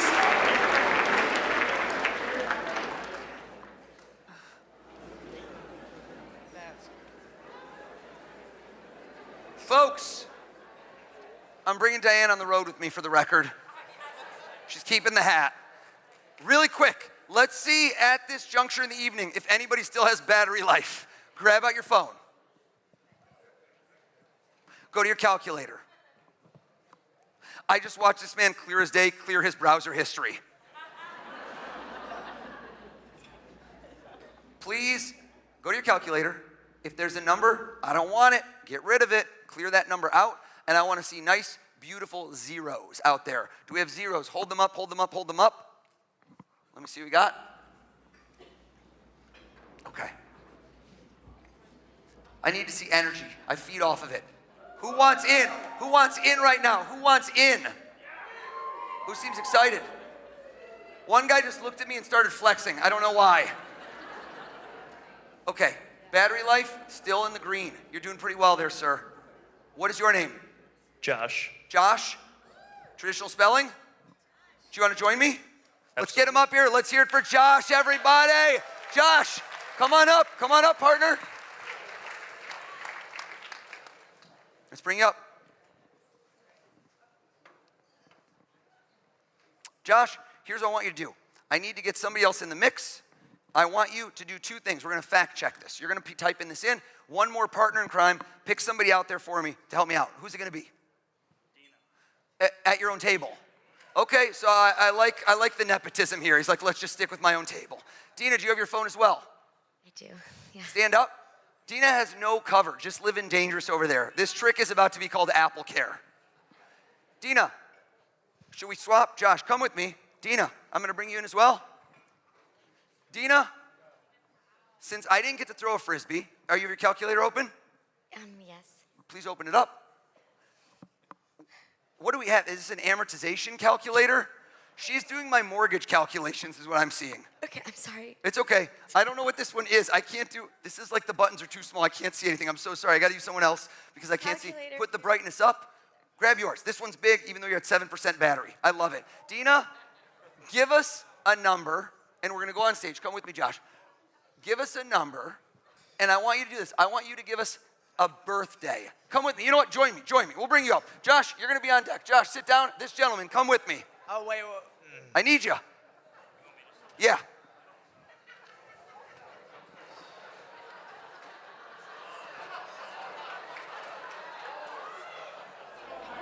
How are you? He keeps getting texts from his table saying he's gonna get you good. Who is writing that? I'm gonna bring you a microphone. I'd like you to stand here. Dina and Josh, you each get to help me. Dina, tell me the birthday of somebody you care about deeply. So take a moment with it. Tell us the birthday of someone you care about deeply. Go ahead. August 17th. Pause. Whose birthday is that? My husband. Everyone go, oh, good choice. I don't want to touch anything. Put in 817, please. 8, slow. 817. Freeze right there.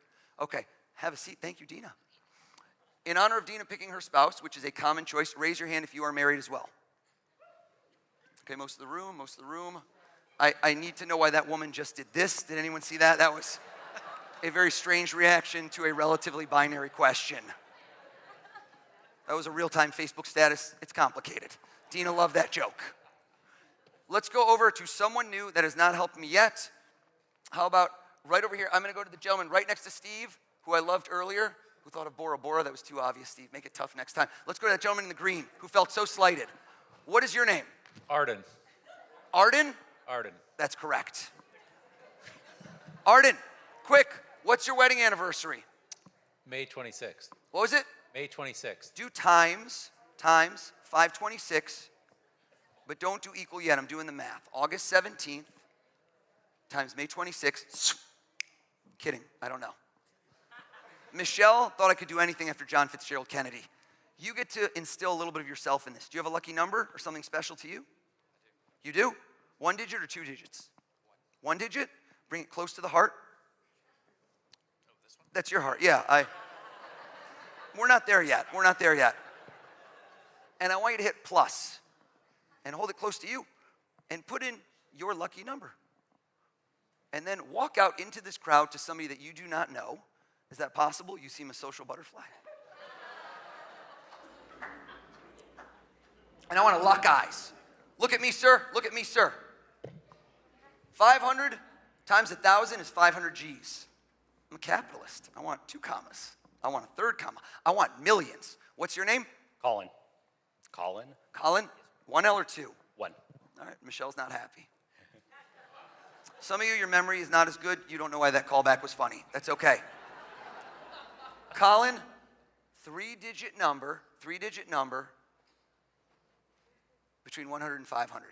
Don't do 1, 2, 3. You're better than that, Colin. You're better than that. You got a number? Yes, sir. I didn't like it. Change. Okay. There it is. There it is.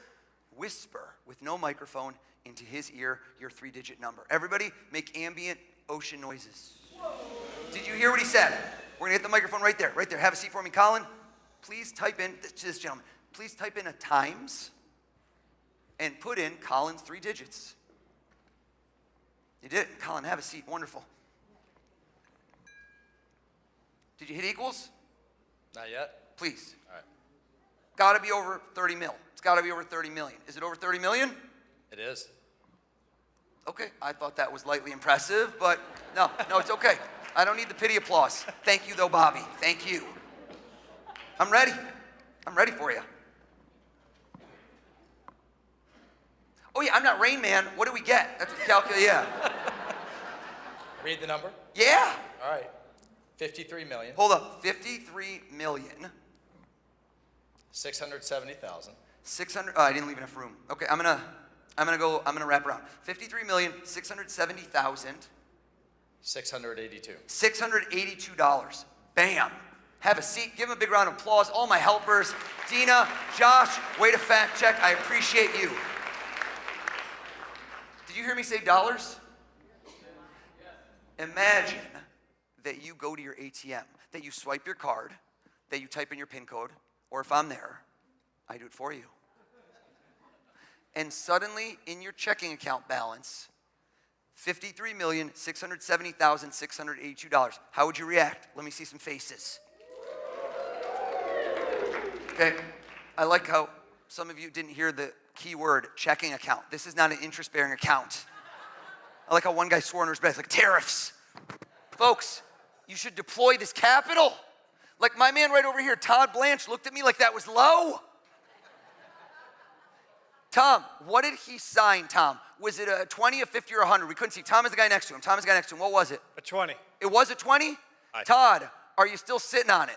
Yes. Todd, reach into the abyss. Stand up for me, please, sir. Todd, Check the signature. Is this your bill that you took out of your pseudo money clip? Yes. You marked it, but so did the government of the greatest country on earth with an 8-digit serial number. Read us those digits one at a time, please. Switch to me, please. Switch to me, please. Switch to me, 1 digit at a time, please. 53670682.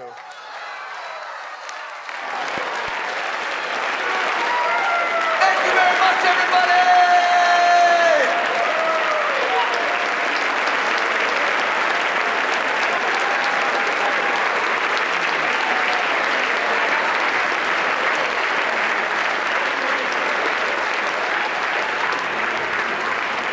Amos Perlman, truly this has been the honor of a lifetime. Thank you very much, everybody.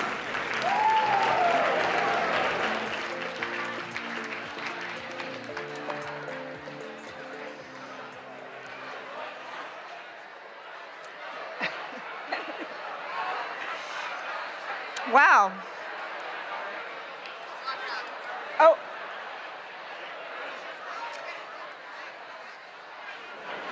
Everyone, thank you for a memorable night. Thank you, Mr. President, for coming to our dinner. Thank you, O's, for scaring all of us in this room. And thank you all for supporting the White House Correspondents Association and the First Amendment. Thank you.